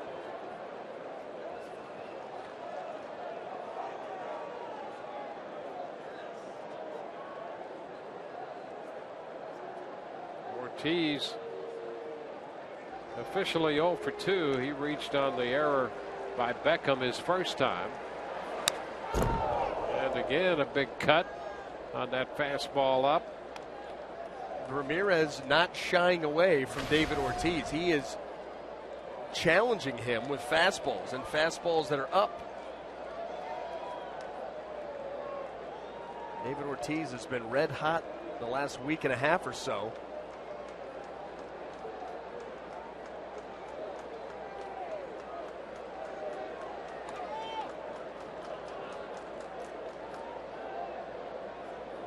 Runner at second is Brock Holt. 1 out, 2 strikes the count to David Ortiz.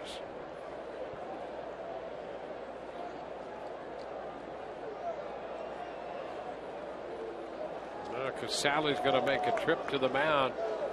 Well, they have Ortiz down 0-2, and they want to be on the same page as to how they're going to approach it from here on out.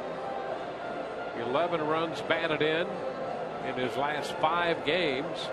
David Ortiz, he's dangerous up 2-0, dangerous down 0-2.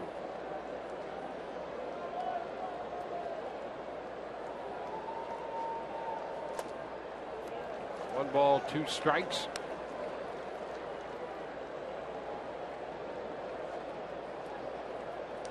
July has treated David Ortiz well.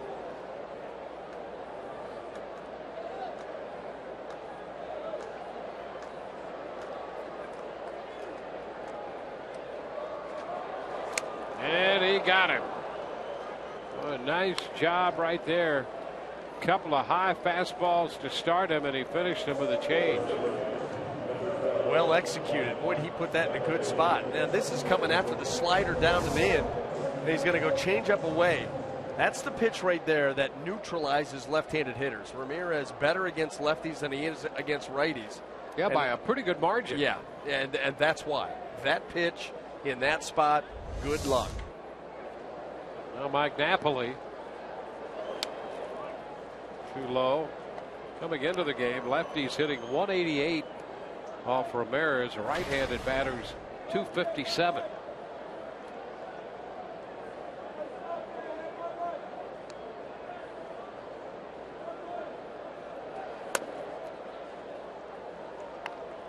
Two balls, no strikes.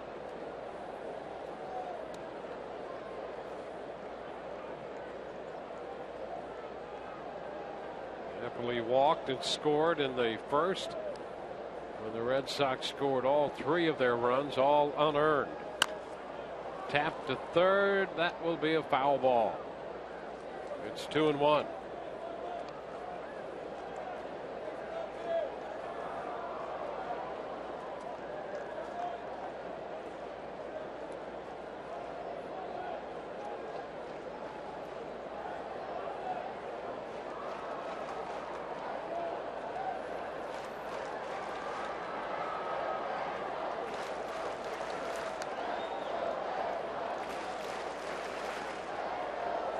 Cutting a miss. Fastball that time. 2-2. Well, that's one thing that you'll get with Mike Napoli, a lot of swings and misses. He has a big swing, all or nothing, all the time.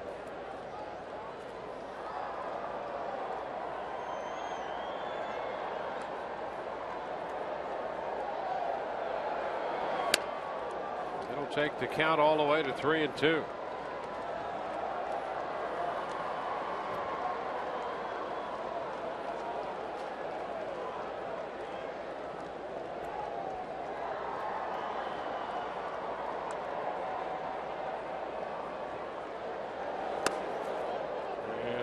Him on the changeup taken for ball 4. So 2 walks, both issued to Napoli. Received the exclusive Raymond and DJ Kitty 2-pack Tervis tumbler set free with any purchase of $125 or more at the team store at Tropicana Field or at the team store in downtown Tampa. Tumblers are only available until Friday, August 14th. Alejandro Diaza. He takes the ball. And again, Diaza has been a tough out for the Rays. That has carried into tonight's game when he singled in a run in the first.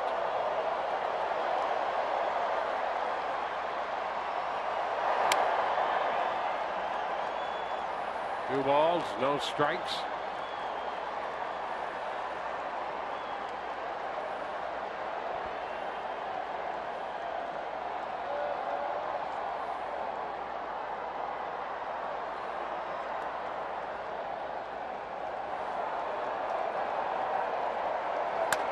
Line drive and a base hit into right. Holtz on his way to the plate. He will score. And the Red Sox take a 4-3 lead. Diaza continues to be a thorn in the side of the Rays pitching. You can trace that hit to the count. It's a 2-0 count. Diaza is sitting on a fastball, and he's going to get one here from Ramirez that's not in the best of spots. It's elevated, it's away, he can get extension, and he hits a bullet by Tim Beckham, and the Red Sox take the lead.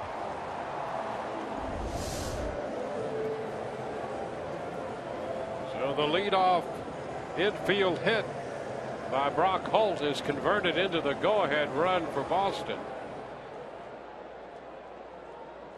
And now it's Castillo. Jose Castillo, 27-year-old outfielder.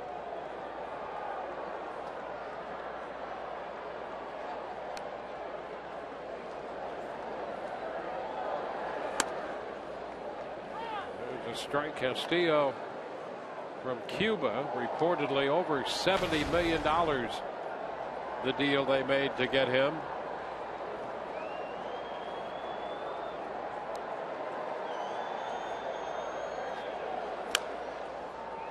Tapper foul. Brian Butterfield, the third base coach, making the pickup on that one.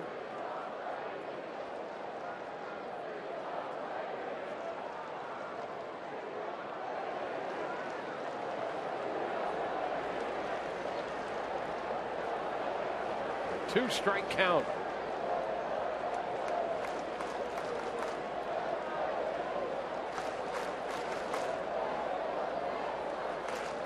Rays find themselves down by a run in the fifth inning.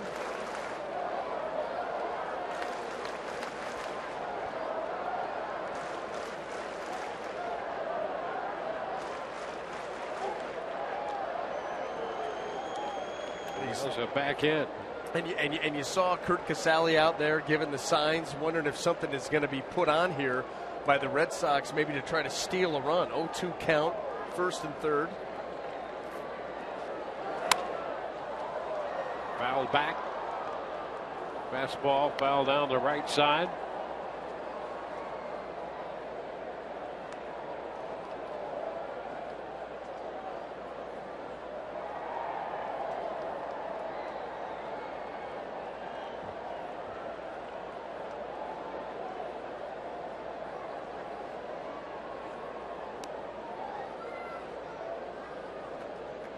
Runner goes, a cut and a miss. Castillo out on strikes, retiring the side. A run home through 5. It's 4-3 Boston.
Half of the first inning.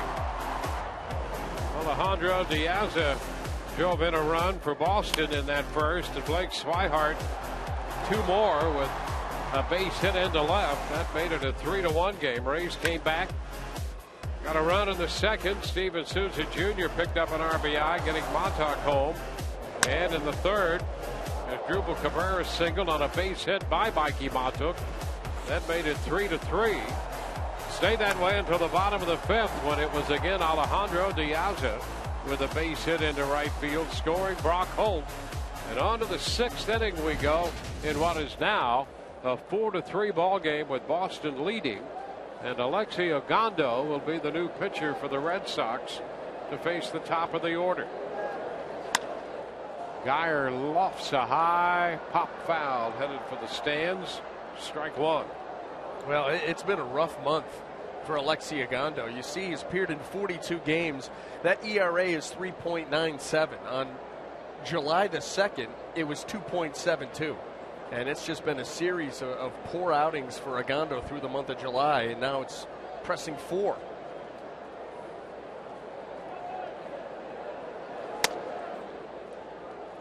One ball, one strike.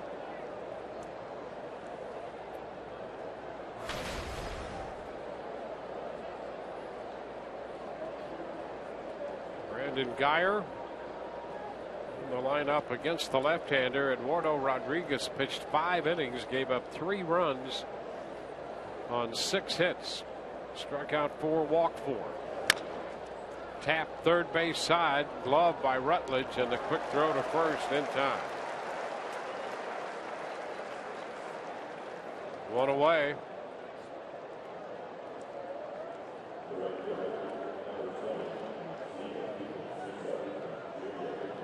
Well, Steven Souza Jr.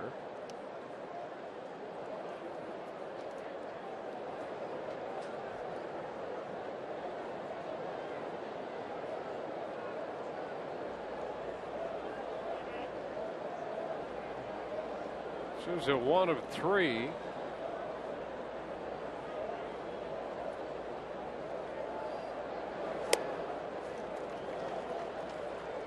Slider disappeared on Souza Jr. there for a strike. Well, the struggles of Ogando have nothing to do with his stuff, as we've seen. Fastball still lively, that slider nasty. Well, he's ahead of Souza Jr. with a couple of those sliders.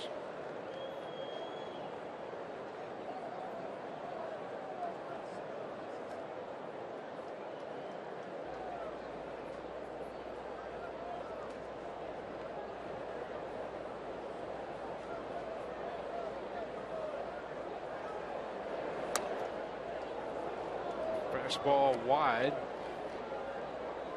1 and 2.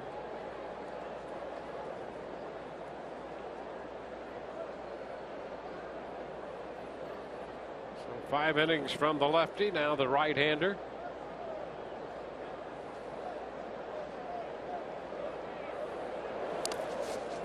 Into the dirt. And we're square at 2 and 2.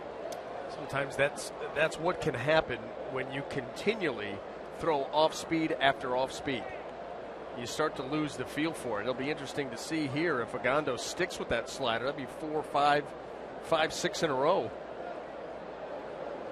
Actually, it would be the 5th. He's started him off with 4. Stay with it. Yep. And the slider there, and he strikes him out. 2 outs with the bases empty. It's Flashback Rays Day, brought to you by Ram. Submit the best vintage photo of yourself by using the hashtag Flashback Rays, and we'll select the best photo, feature it in the postgame show.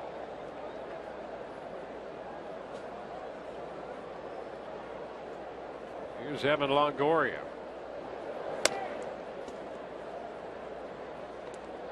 It's a ball, no strikes. Evan drove the ball deep to center field in the 4th inning, only to have Bradley Jr. track it down and make the catch.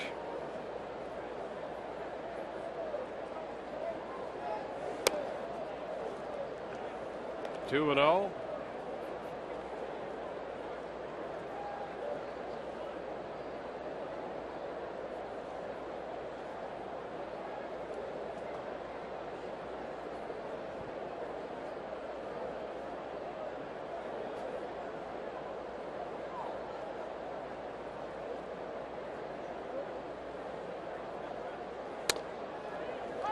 A strike, says Chad Fairchild. 2 and 1.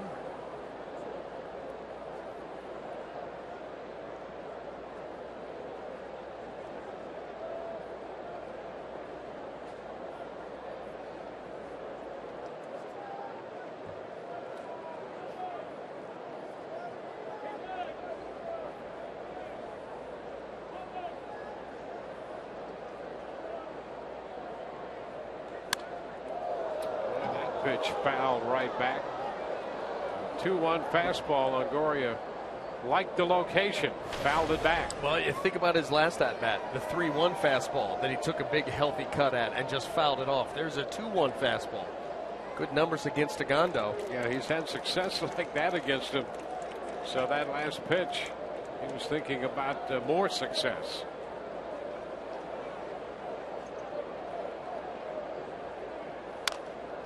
Just a piece of that one foul. That fastball up, that's the highest he's hit so far tonight. That one around 95, 96.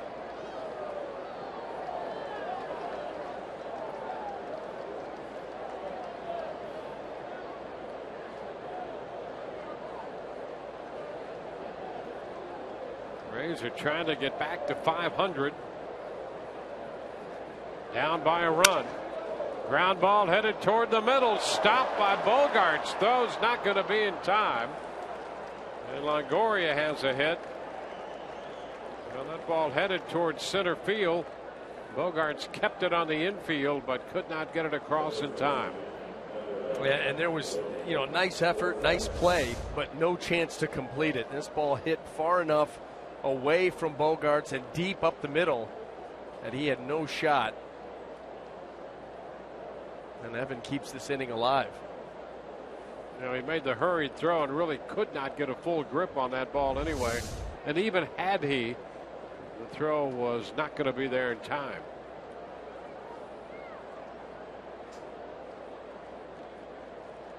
No sidearm move over there at first on Longoria from Ogando.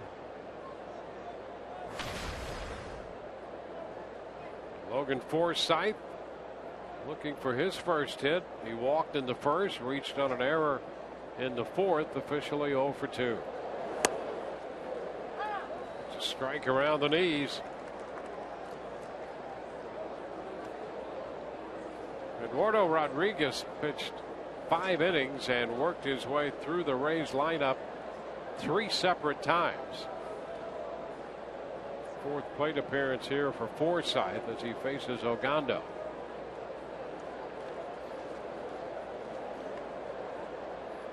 Rodriguez left a lot of base runners tonight. The Rays have stranded 9 so far through 5.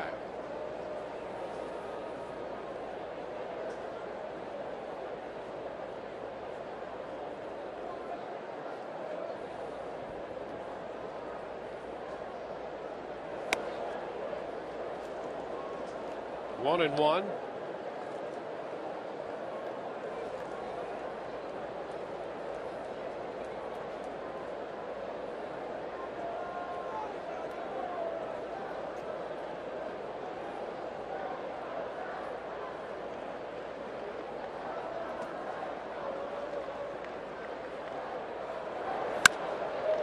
Up the right side toward the stands. Castillo over, but no chance at all.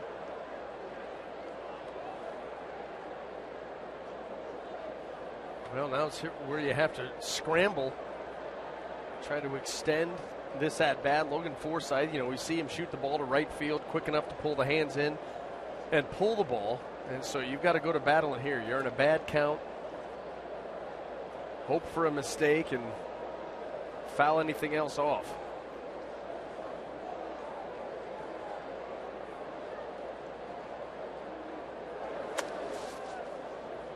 Two and two.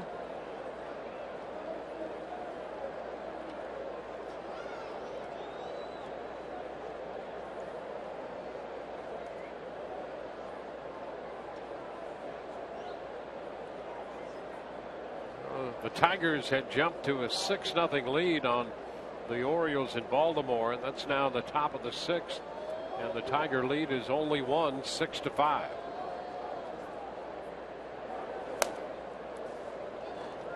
Forsythe takes ball 3 and the count is full.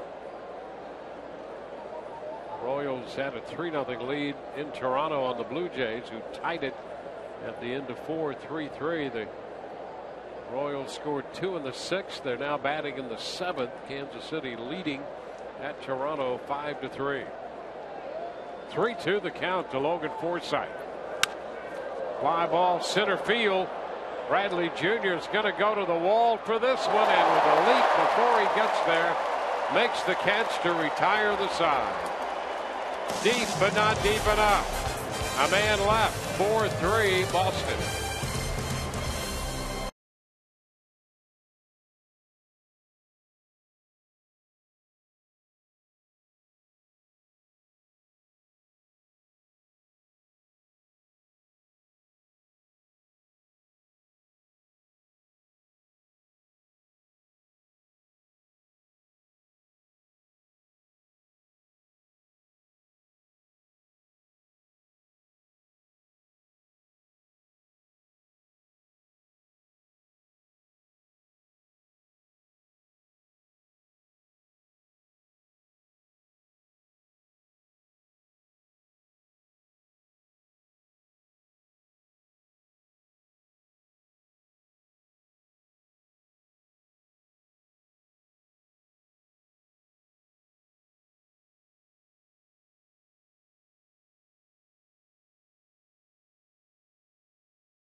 The Angels and the Dodgers in a game you can only see on Fox Sports 1. Coverage begins at 3:30 p.m. Eastern on Fox Sports 1 and streaming live on Fox Sports Go. Here at Fenway Park tonight, we go to the bottom half of the 6th inning. Blake Swihart, the young catcher, leads off for Boston. The pitch is a strike from Erasmo Ramirez.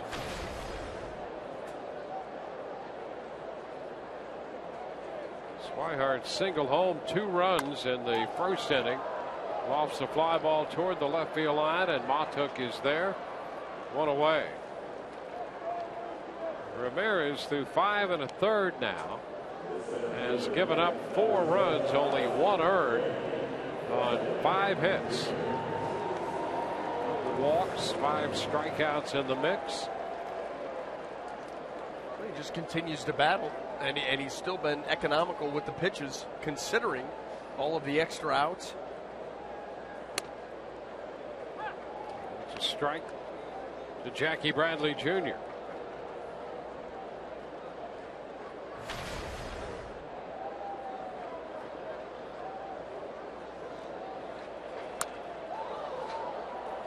In on him.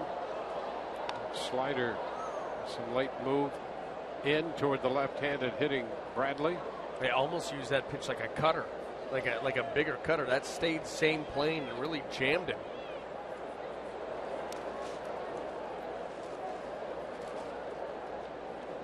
It's a ball and 2 strikes. The lefty Xavier Cedeno in the bullpen.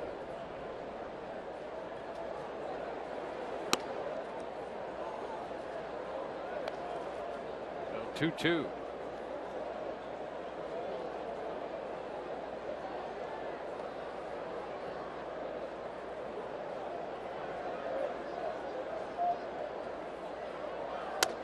Ooh, that's a good pitch right there. Strike 3 call. Fastball over the inside corner. 2 away now. Well, game 2 of this series. Tomorrow right here it will be Matt Moore against Joe Kelly. Tomorrow's starters presented by Chevron. Our coverage begins at 1 o'clock tomorrow.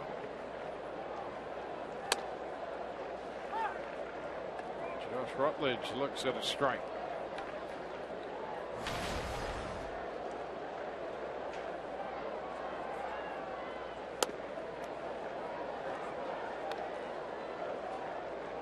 Base is empty with 2 outs.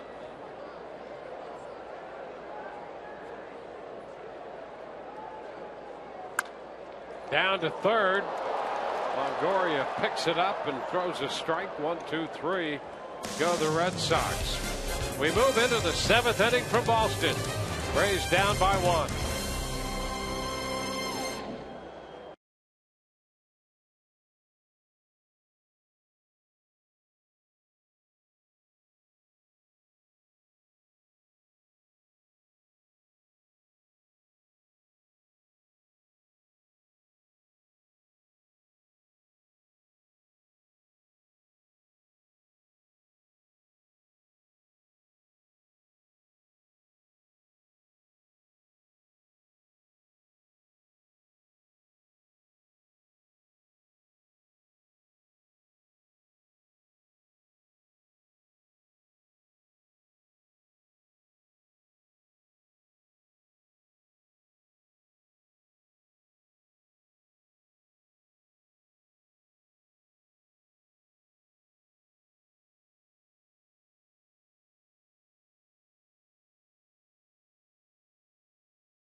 Oncology. When cancer strikes, strike back with CyberKnife. By Hattrick's Tavern, who is proud to introduce Hattrick's Catering. By Kubota. For more information, go to FloridaKubotaDealers.com. And by your Gulf Coast Honda dealers. We welcome you back to Fenway Park in Boston, where the Rays trail the Red Sox 4-3. Rays coming in to hit in the top half of the 7th inning, and they'll face a new pitcher. Robbie Ross Jr. takes over. And Boston trying to piece this thing together with that bullpen. First pitch to Joey Butler, too high. Butler 0 for 3 with a run batted in tonight. It's 2-0. Gondo worked the 1 inning, gave up a hit, picked up a strikeout. And it's now 3-0. Butler called out on strikes in the 4th on a pitch off the plate, but a pitch that has consistently been called a strike. And now Ross Jr. walks Butler on 4 pitches to begin the 7th. That's the last thing a manager wants to see when he goes to the bullpen. No, I mean, a 1-run game late, you come in and you don't even threaten the strike zone. Carl Willis is on call, standing next to John Farrell and awaiting word. Well, that's what, at least 3 leadoff walks for the Rays here tonight. At least 3. Well, they got a run out of that when Geyer opened the game by drawing a walk, and here's another pitch high to Asdrubal Cabrera to start this at bat. And nowhere near the strike zone. I mean, it's been 5 pitches, 5 not close.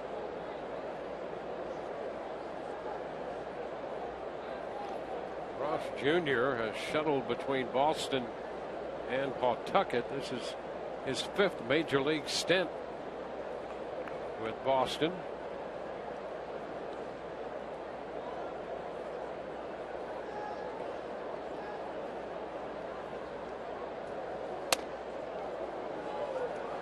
It's 2-0. So 6 straight pitches out of the zone to open the inning.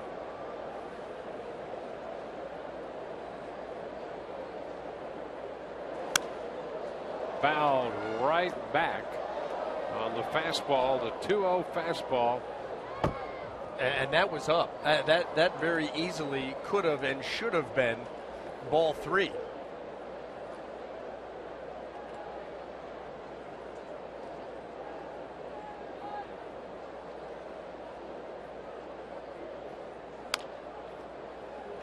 Tapper foul makes it 2-2.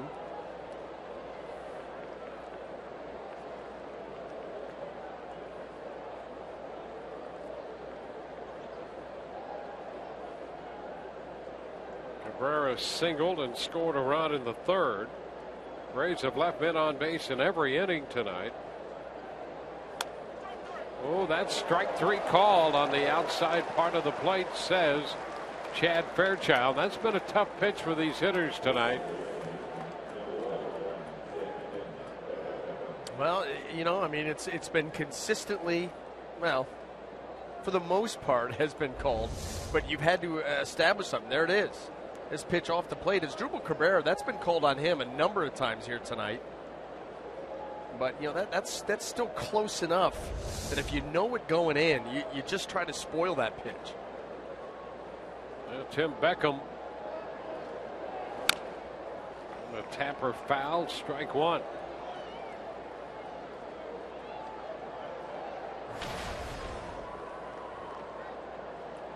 Well, Chad Fairchild known for having that wide strike zone, especially to right-handed hitters out there, and he has reinforced that notion here tonight.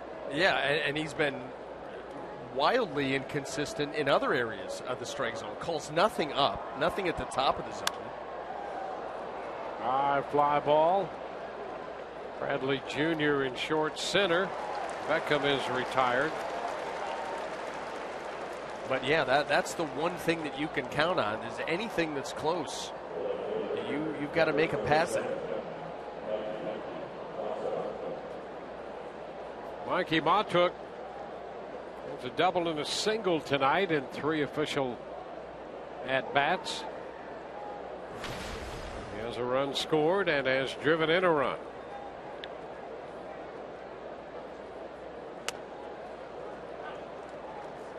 Takes strike 1. Time a breaking ball to him to start him, and Ross Jr. got that in for a first pitch strike.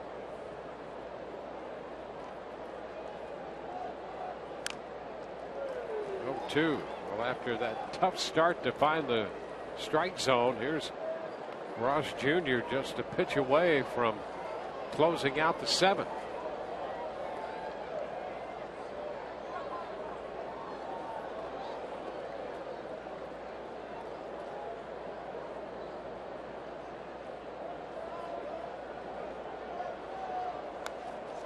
And Montook is hit by the pitch. The Rays will get Butler up to second, and Montook limps his way down to first. Boy, in a bad count too, and that got Mikey Montook pretty good. You can see that doesn't feel real good. 0-2, he just kind of yanks that pitch down and right on the foot. No protection. Well, John Farrell comes out. The Rays have Kurt Casale due up here. Red Sox are going to make a change.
with the DJ Kitty face bag presented by Hooters. All ladies can grab theirs while supplies last on Friday, August 7th, when the Rays take on the Mets. For tickets, call 888-FAN-RAYS or visit RaysBaseball.com. Rays up.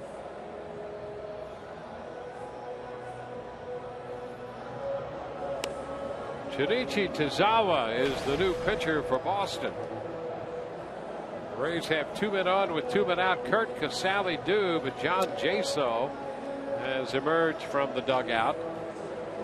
And he's going to hit here against Tozawa. Meanwhile, the Orioles have scored 7 unanswered runs since they were down 6-0. They continue to hit in the bottom of the 6th inning, and they now lead the Tigers 7-6. The Blue Jays have tightened up the game against Kansas City. Blue Jays batting in the bottom of the 7th, and they trail 6-5. Here's John Jaso with runners aboard at first and second and 2 outs in the 7th.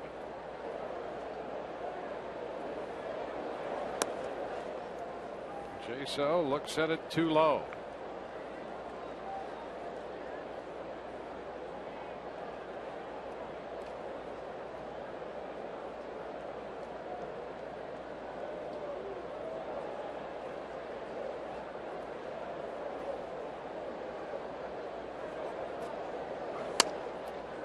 A strike at the knees.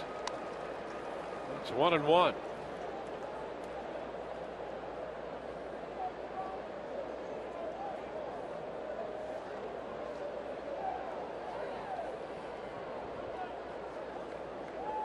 Jaso getting his first look at Tozawa. It's a high shot back into deep center field. Bradley Jr. is going to have to play it off the wall. Butler has scored the tying run. Maltuk heads to the plate. He is safe. The ball loose on the throw to the plate, and over to third goes Jaso. A double, a pinch hit double for John Jaso, and the Rays take a 5-4 lead.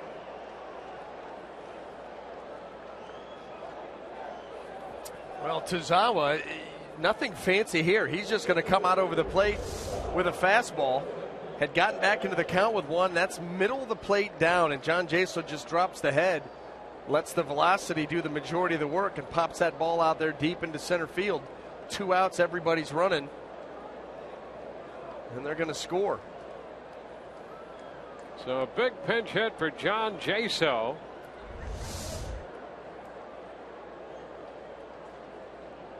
And now Brandon Geyer is due up, and he's going to be lifted for the left-handed bat of Kevin Kiermaier. Well, the Rays grabbed the lead here again. They led 1-0, then trailed 3-1.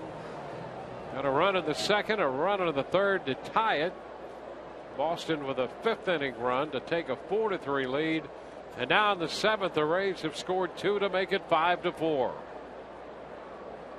And here's Kevin Kiermaier trying to pick up another run.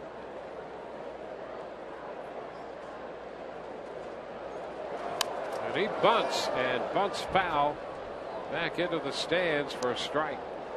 He's going to try to go up the third base line. Rutledge was charging, would have had to make a play, but you'll take your chances with the speed of Kiermaier, the pressure that he puts on a defense. And, you know, this is a formula that you're going to see here over the course of this road trip. A lot of left-handed starting pitchers the Rays are going to face, and so Jaso, Kiermaier, Loney, you get the feeling that these guys will be coming off the bench late in games to try to do damage.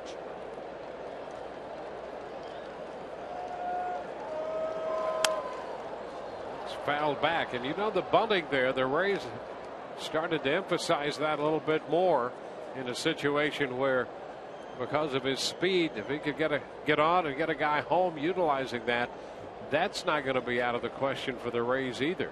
Anything to try to score runs. Now, his legs are such a huge weapon. I mean, why not utilize them as much as you can? And a cut and a miss on the fastball.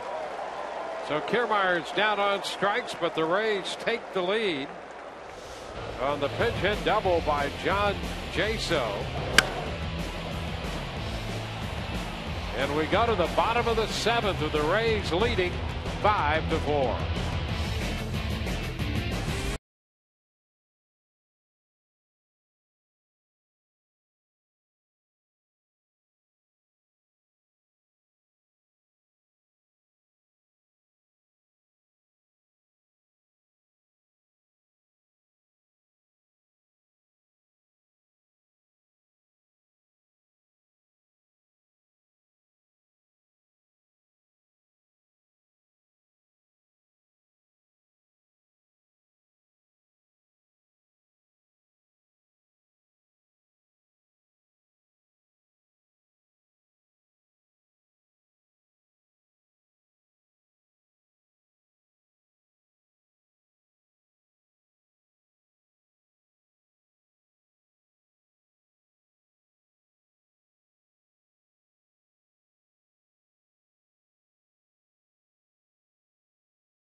Seventh inning, and a number of changes highlighted by Jake McGee on the mound.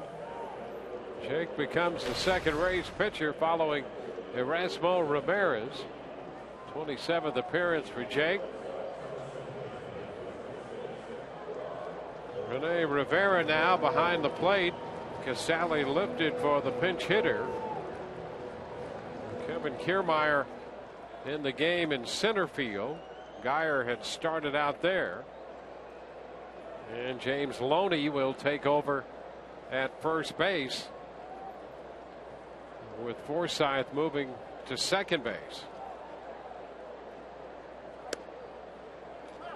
So the bottom of the 7th inning underway. First pitch to Brock Holt from Jake McGee is a strike.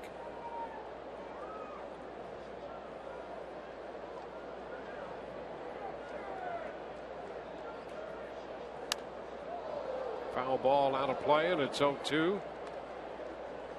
There's Logan Forsythe at second. Well, Dwayne, this is one of those situations we talked about earlier in the game. You know, 7th inning, and here you go. You got Jake McGee because you're at the top of that Boston order. So this is obviously where they like Jake. I like him on anybody in the lineup. Yeah. Oh. And strike 3 called, an 0-2 breaking ball, and Holt surprised and is caught looking. Well, you're up there looking at fastball, or looking for fastball off of Jake McGee. I mean, that's what his bread and butter is. But we have seen this pitch come into play more often than ever before. And it's not like he throws it a ton, but he picks his spots very well. And you talk about executing that curveball right there, you couldn't have placed it much better.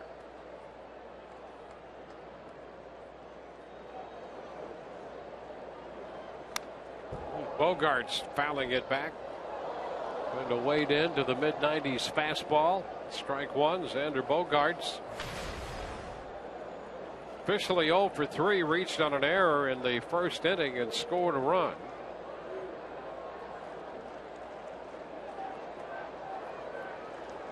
Rays get 6 innings tonight from Erasmo Ramirez. 0-2, he gave up 4 runs, only 1 earned on 5 hits, 95 pitches, 63 strikes.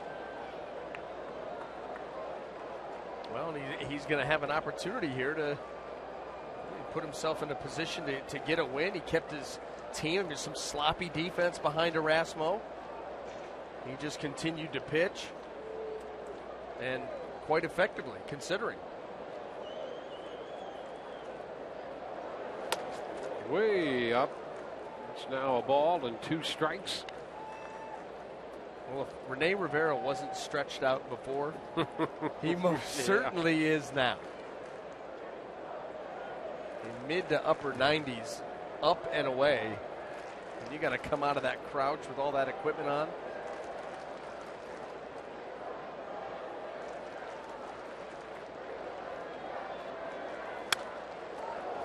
Foul the other way. So McGee in the game here in the 7th inning. Bogart's 2 for 6 against Jake.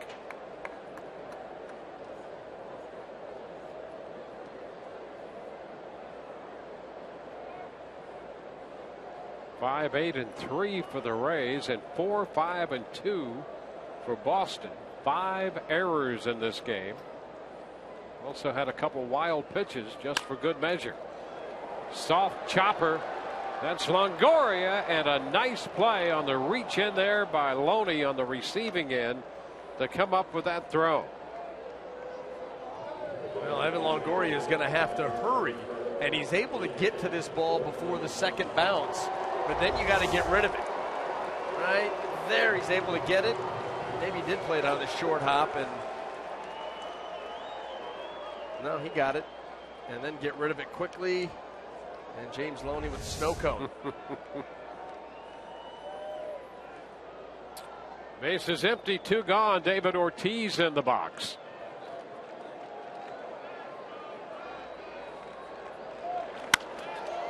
Foul out of play.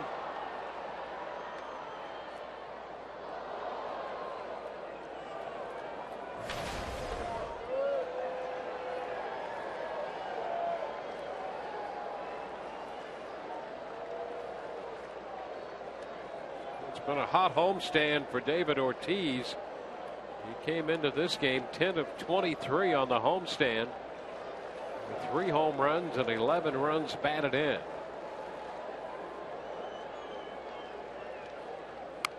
He bunts against the shift and bunts foul 0-2. Okay. What was that? Rays will take that all day long. Oh my gosh. You'd hand that to him. You're worried about David Ortiz catching a fastball, a mid-90s fastball, and hitting it out. He wants to turn around and do this with 2 outs and nobody on. Thank you. Try it again. Boy, if I'm Evan Longoria, I just go over and stand next to Cabrera. Give him the whole side.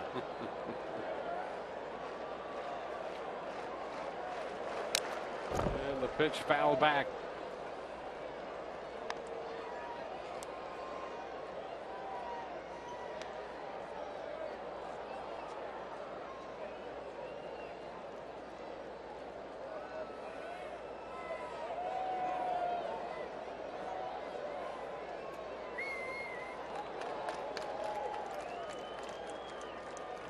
Strikeout of Holt.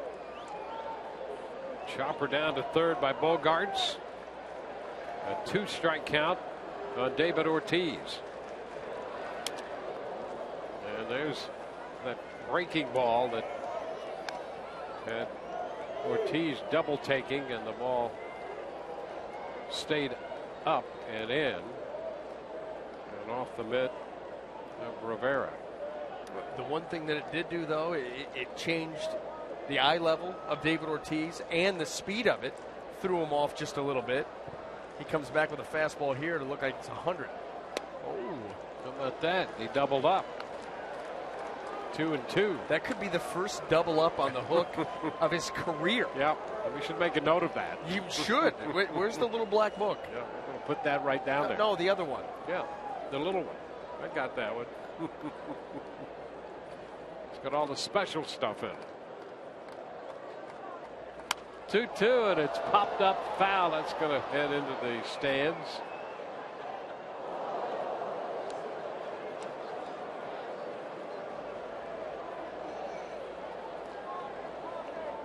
Jake McGee on here in the 7th.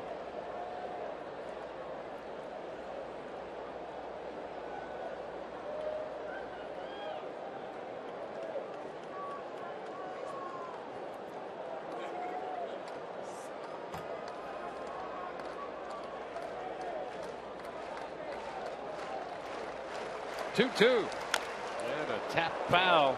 Came back with a mid-90s fastball.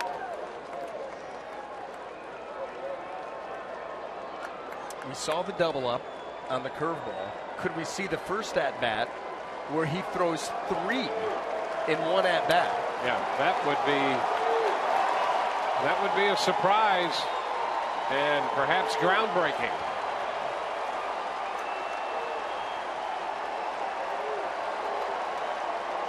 Two and two. And a high shot to the opposite field. That's going to be a foul ball. That sliced right back into what was available in foul territory down toward the corner.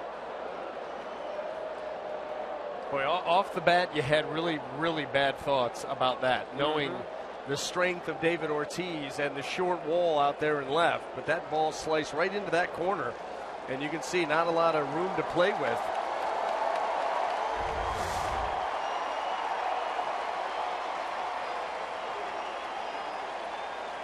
Wow. I mean, you run out of room down there.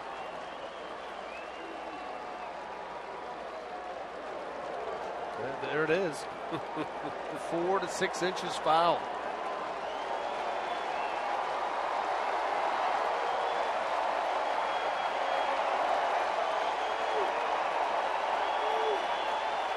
This will be the 9th pitch of this at bat.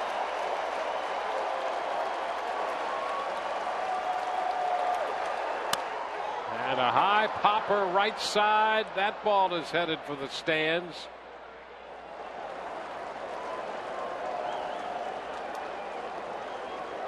Well, another reason hitters love this ballpark. There's so little foul territory. And you can extend at bats, dropping foul balls right back out of play.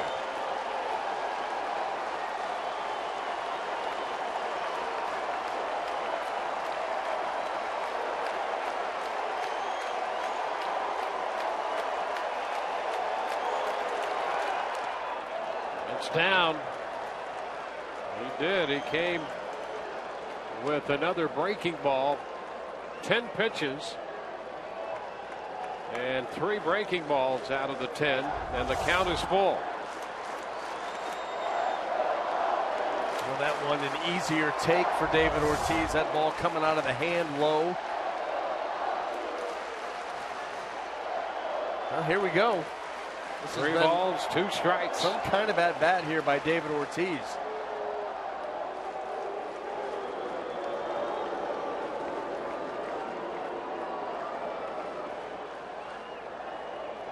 Bottom of the 7th inning.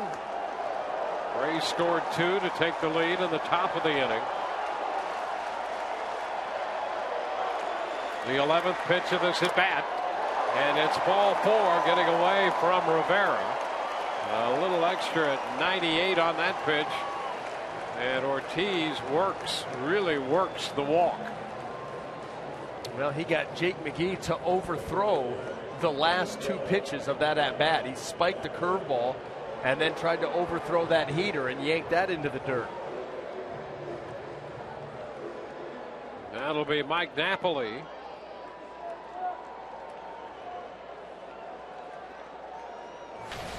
Napoli with a couple walks. He also reached on an error tonight.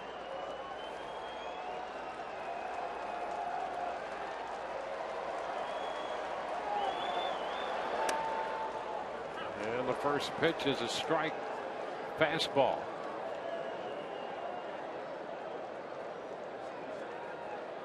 Napoli 2 of 6 against McGee in his career.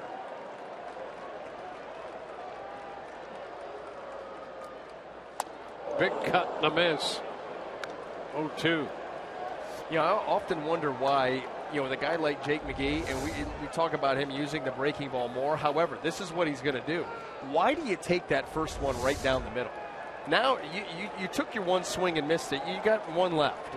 And you know he's coming with the heater. He comes with a heater out over the plate. What in the world are you waiting for?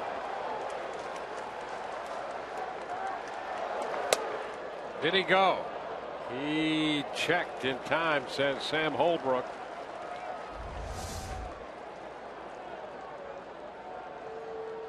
He didn't have time to get the head out. That ball was already by him.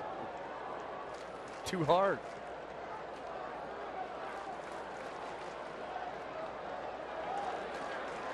One, two. Popped up. It's going to be out of play. Just off the top of the dugout.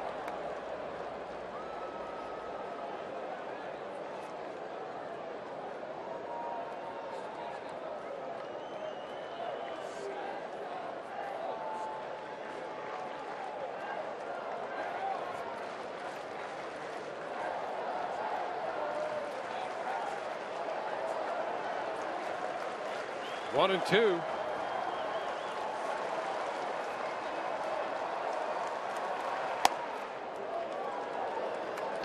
Two balls, two strikes. A little close there at 97.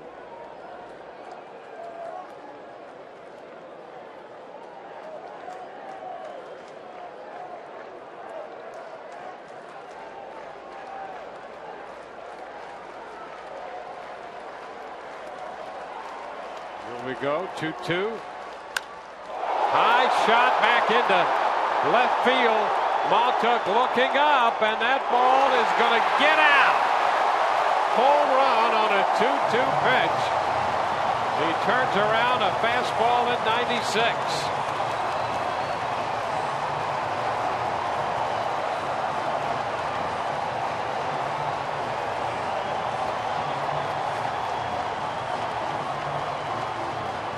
Never thought that Napoli was going to be able to get to that pitch, because Dwayne, not only was it 96, but it's up in the zone. And the way that Mike Napoli has those hands, the way that he swings the bat, well, he just leveled out the swing and he let the velocity do the work and got just enough carry to bounce it off the top of that wall out there and get it out.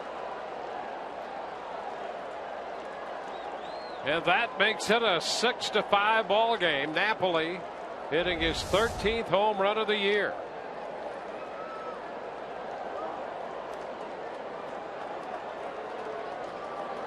Now Diaza takes a strike.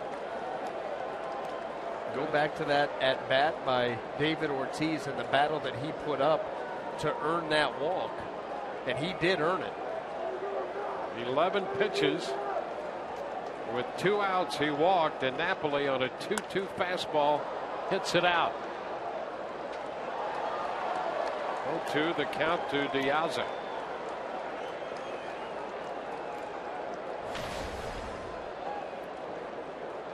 Diaza 2 for 3. He's driven in 2 runs. Now Napoli with 2, Diaza with 2, Swihart with 2.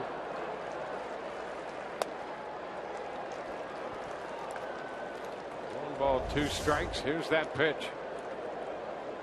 Right at the letters, maybe even above. How he got the bat up there. Obviously, you're anticipating that pitch, but easy to anticipate. A lot tougher to be able to get up there and get it, and he did. Still 1-2.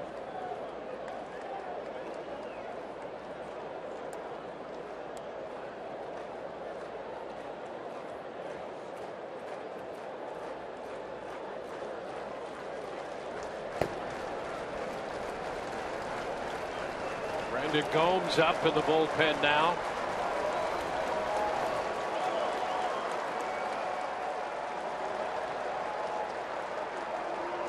He about to make his 30th pitch of the inning. And he strikes out Diaza. Rivera's going to have to throw him out, and that will retire Boston. But they pick up 2 on the home run by Mike Napoli. And now at the end of 7, it's 6-5 Boston.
with a Rays fedora.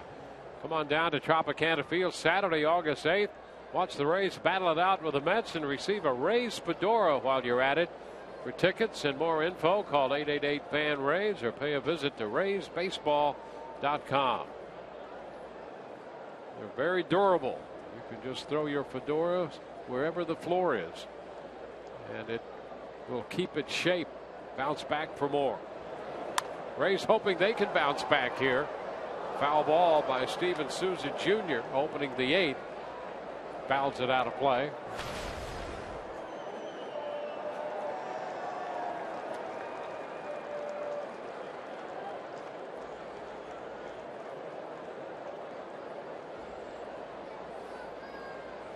Tazawa on the hill for Boston. Rays down by a run. There's a shot into left off the bat of Souza Jr. Hits the wall quickly, and they're going to hold Souza to a base hit. Second hit of the night. Well, there's a start. Well, that's one of the downsides to the wall if you're the offensive guy. This ball, a hanger by Tazawa, gets roped out there by Souza Jr. I mean, any other park, that's obviously more likely going to be a stand-up double, but it gets out there so quick off the wall. De Aza plays it perfectly and puts himself in position to hold Souza Jr. to a single. Now Evan Longoria against Tazawa.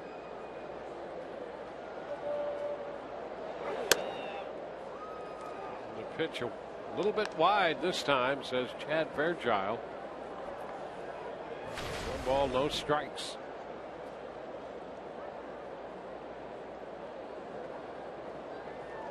Evan just 2 for 14 in his career against Junichi Tazawa. Into right field. Castillo closing. It's going to drop in front of him. Souza turns second and holds, and the Rays have put the first 2 men on here in the 8th. Well, trying to answer the Red Sox, and a nice way to do it. 2 singles.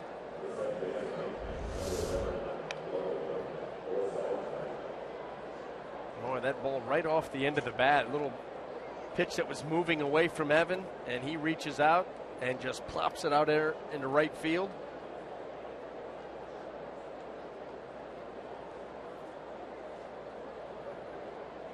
That's right. Don't even think about it. Put the brakes on and dive back into that bag.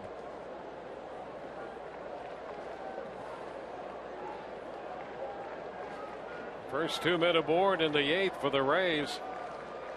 And that'll be Logan Forsythe. Logan looking for his first hit tonight. And he sends a fly ball into right. That's Castillo making the catch. And the runners will hold the throw up the line. Castillo's going to try to airmail this, thinking Souza Jr. may go. How many guys were backing that play up? It seemed like everybody. They had a shift on for the throw. They did. I mean, when you said watch everybody back this up. Here goes Tazawa from left field. De Aza's coming in there. Bogarts tried to make its way back there. But you had the pitcher and the left fielder in position behind Rutledge in case that throw went awry. That's good hustle by De Aza, too, all the way from left field. Well, there's Joey Butler.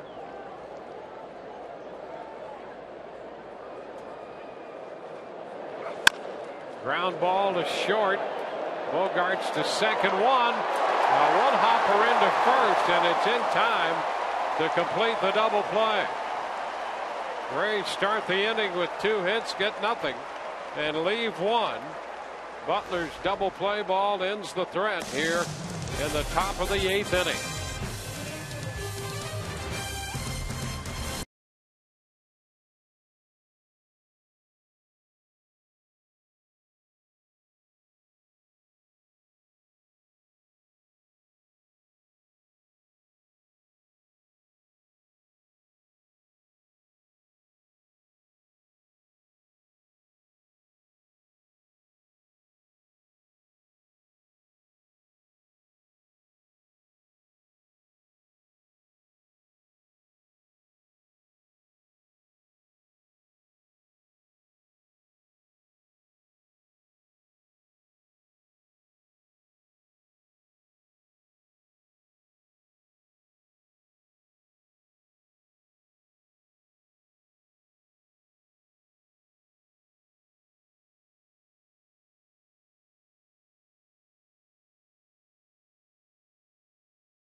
Tonight's game summary brought to you by Gold and Diamond Source. 6-5, Boston leading the Rays. We're headed into the bottom of the 8th inning. John Jaso's pinch hit double gave the Rays a 5-4 lead. Mike Napoli's 2-run homer in the bottom of the 7th gave Boston the edge. It's now 6-5. Brandon Gomes in here. Castillo leads it off and goes after the first pitch for a strike. Castillo, Swihart, and Bradley Jr. due up in the 8th for Boston. 0-2. Well, Brandon, 37th appearance, 34 1/3 innings. You got to keep it right here. Keep it a 1-run deficit. See if you can scrape something across in the 9th.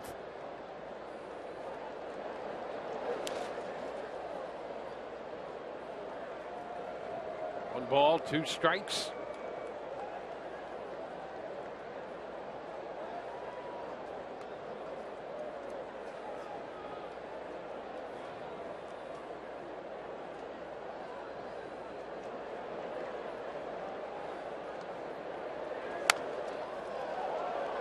Montgomery, a nice pickup, turn and throw, and he got him.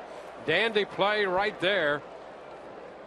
Castillo is the first out in the 8th inning, and Evan Longoria shining on that play. We've been saying all night, well, you knew that play wasn't going to be made. You knew this one was. Evan Longoria ranging to his left, and he lets that ball travel and just fields it all in the motion of making the spin and the accurate throw. Well done.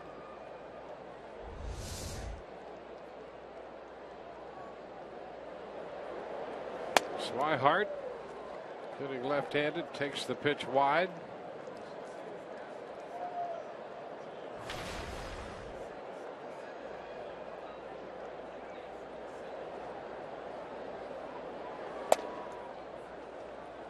Two and 0.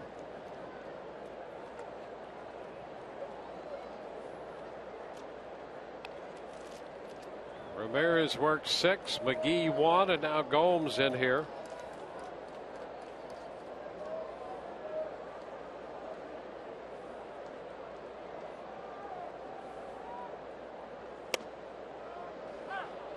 Two and 1.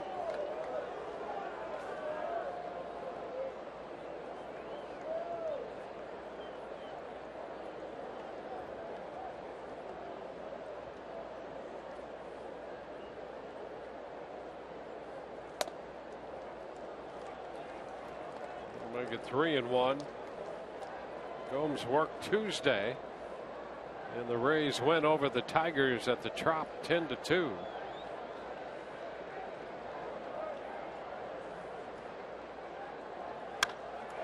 High fly ball into left.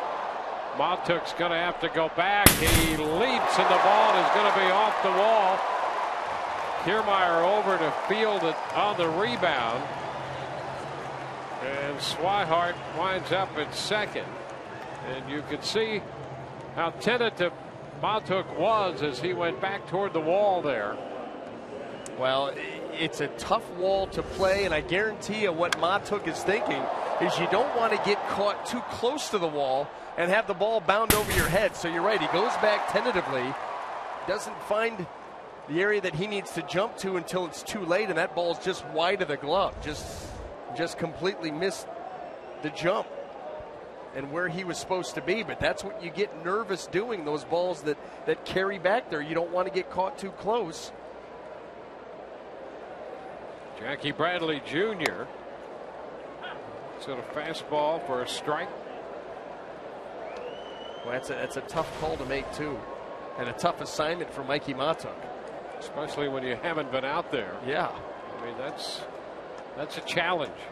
You know, that's why that last series that we were in here back in May, we were highlighting the defense of David DeJesus because he played a masterful left field in that series because it's not easy. Down to first, glove by Loney. Over to third goes Swihart. And we have 2 outs in the bottom of the 8th. And here's what's coming up tomorrow on Rays Live, the pregame show presented by your Gulf Coast Honda dealers. Matt Moore will be on the mound for the Rays, and we will hear from the Rays lefty as he tries to even his record. He's 1-2 right now. And Orestes will break down Brock Holt, who has been such an important part of the Red Sox club. Josh Rutledge takes a strike. Rutledge 0 for 3.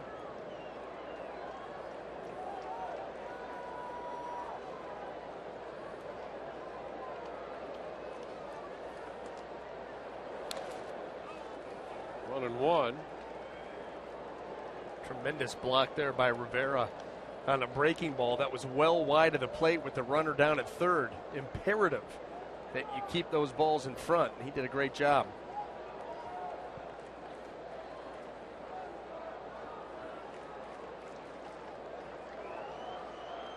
One to count.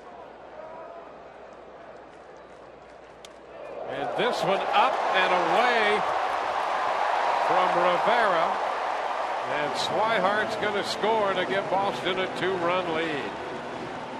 And Rene Rivera, unfortunately, did not have a chance at that fastball. That ball, he's down and away. That ball's up and in. You see where he wants it and where it ends up. Boy, just not a chance. So they get the run home with 2 outs here on a wild pitch. Now 2-2. Second wild pitch by Rays pitching tonight, and that makes it 7-5. Into the dirt. 3 balls, 2 strikes. So a full count here on Rutledge. Red Sox got Rutledge on Monday from the Angels in the Shane Victorino deal.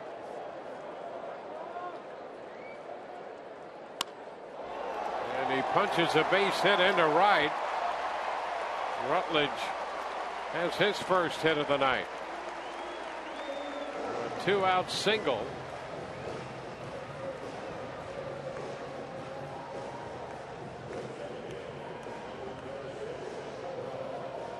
This has had to be a tough night for Kevin Cash and his staff to sit through. All of the defensive mistakes that have been made. I mean, a couple of wild pitches, one to score a run here. It has been a sloppy effort, and really on both sides. Boston hasn't been much better.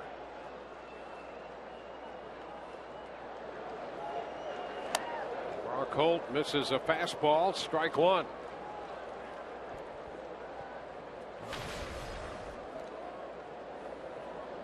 Well, this extra run very big for Boston in the bottom of the 8th.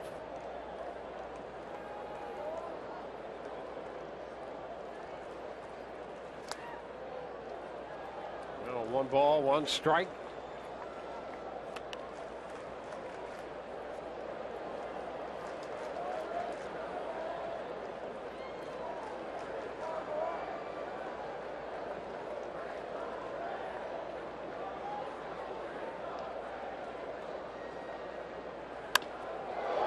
Into left. Here comes Matuk to grab it. So the Red Sox are out in the 8th. They add a run. On to the 9th. It's now 7-5 Boston.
Blow came in the 7th inning. Mike Napoli's 2-run, 2-out home run of Jake McGee gave Boston the lead. A high-def highlight presented by H.H. Gregg.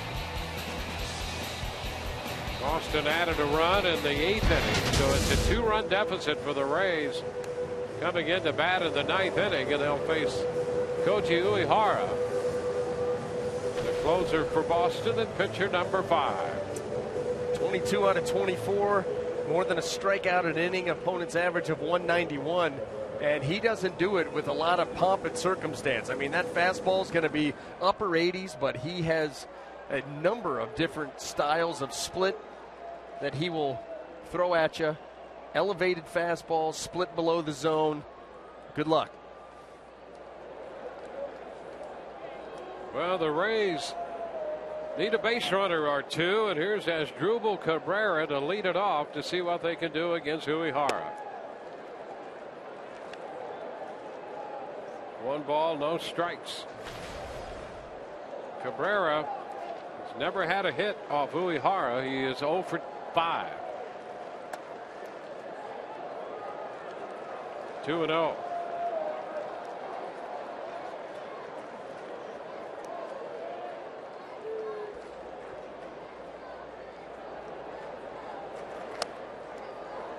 Well, 3 balls, no strikes.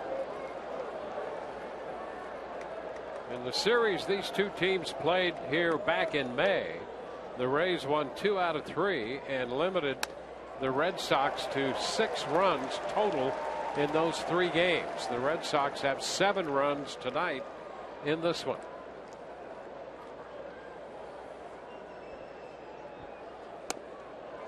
There's a leadoff man aboard. That's 4 innings now. 4 innings that the Rays have been the beneficiary of a leadoff walk. And it's the 5th time tonight that the Rays have put the leadoff man on. In fact, the Rays, through 8 innings, have stranded 12 men. And that's been the underlying story in this game as well. 12 runners left on in the first 8 innings. And now we'll see James Loney come on here after he took over in the 7th inning at first. So Loney now hitting against Uehara. He finds the zone with that one. That's a strike. In fact, remember that series in May when neither team could hit with men in scoring position. The Rays won 2 out of 3 in that series. They went just 2 for 13 with men in scoring position, and the Red Sox were only 1 of 12 with men in scoring position in that series. A little more scoring tonight in this one, including the dramatic home run by Mike Napoli in the 7th. Loney takes a cut, the pitch up and fouls it. Now 1-2.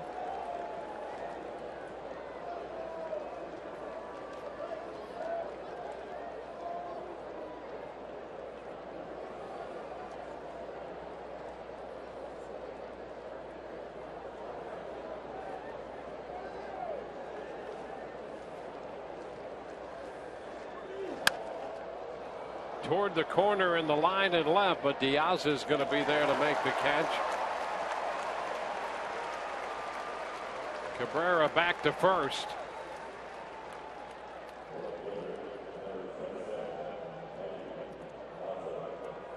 That'll be Mikey Matuk,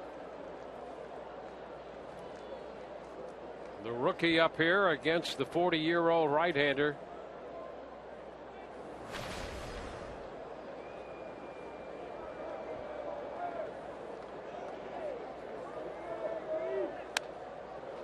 Pitch up and he fouls it back. Strike 1.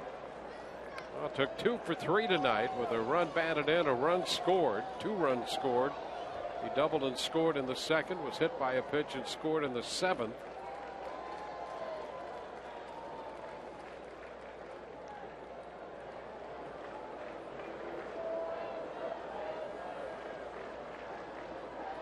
And a cut and a miss. Well, for a guy who you hasn't seen this type of stuff very often. Mikey Matzok, you get the fastball up, and then here's that split. And boy, way out in front, and that is the game plan there by Uehara. Has one of the best in the game. Arm speed's the same.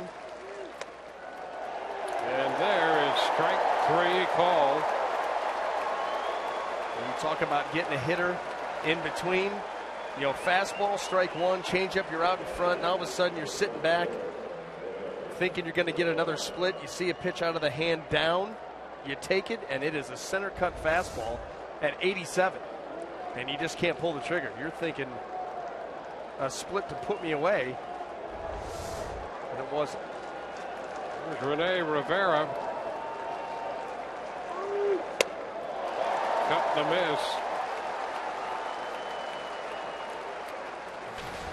Well, Rivera making his first plate appearance. He's got a big hit, a pinch hit, doubled in the 7th inning out of this spot by John Jaso. Rivera chasing that one, 0-2.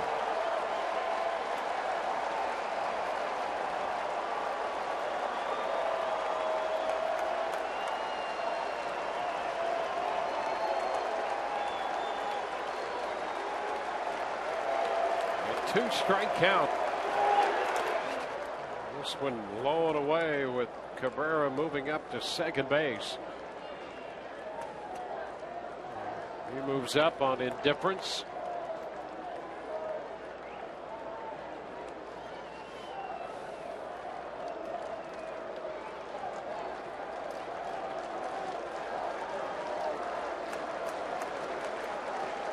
Rays down to their final strike.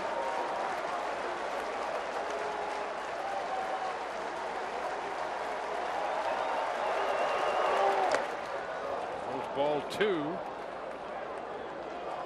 Rivera actually seeing Uehara for the first time in his career. Well, he's gotten 4 straight splits. 2-2 count. Is this where he tries to sneak the heater by him?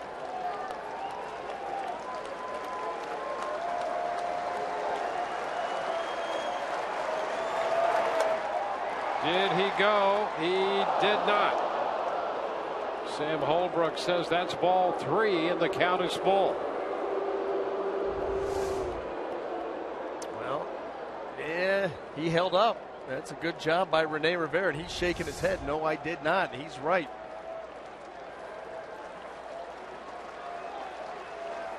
(3-2) and a foul ball. A little piece of that one deflecting off the young Boston catcher. Boy, it has been nothing but splits. Nothing but splits. Coming up on Rays Live, the postgame presented by Checkers. Rich and Arestas anchoring the coverage. We'll hear from Kevin Cash in the postgame press conference, and Todd will have interviews from the clubhouse.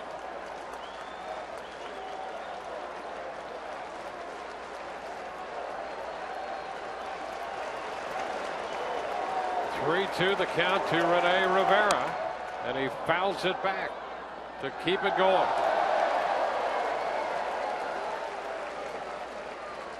Rays with a runner at second, 2 outs. Rivera hoping for a Uehara mistake right now.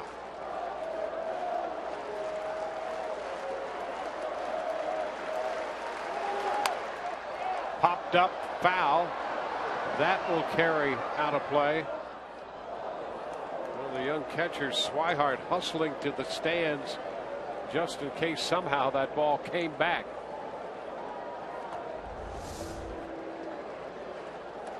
They come with a heater right there trying to get it by Rivera. I'd be shocked if you saw another fastball. Off of the fastball, you come back with another split. If it's anywhere near the zone, it's going to be tough for Rivera to hold up on. And a foul ball again. Well, did come back with the fastball. A good battle here being put up by Rene. Yeah, Rivera got down 2 strikes, and now this is out to a 10-pitch at bat. This next pitch will be the 10th.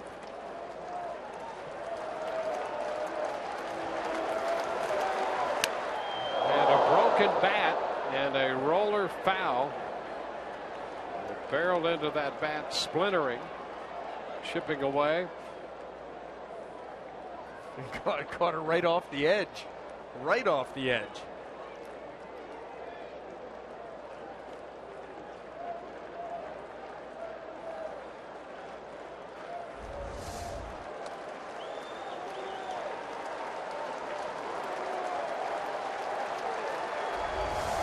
So with a new bat, Rivera will see the 11th pitch of this at bat, and he swings and loses that bat right back into the stands. Got just a little piece of that one.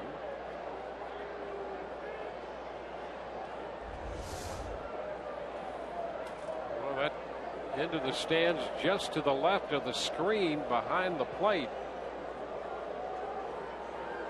Ooh, boy, that got back there quickly, too. Watch out.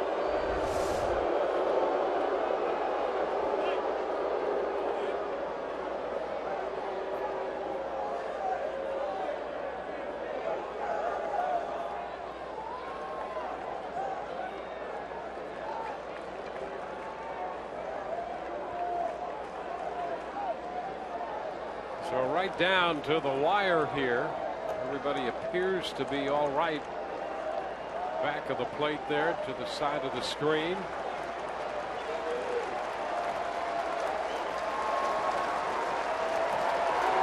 And a cut and a miss. This game is over. A 12-pitch at bat ends it. Uehara picks up strikeouts. Matuk and Rivera to end this game. And the Red Sox have taken game one of the series 7-5. The Rays will leave 13 men on base tonight. We'll take a look at that final pitch of this game. Fastball up.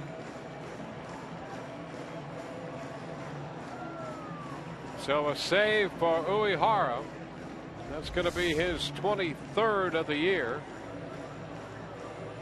Tazawa's going to get the win. He's 2-3. McGee suffers the loss. It's a 7-5 final tonight before 36,750.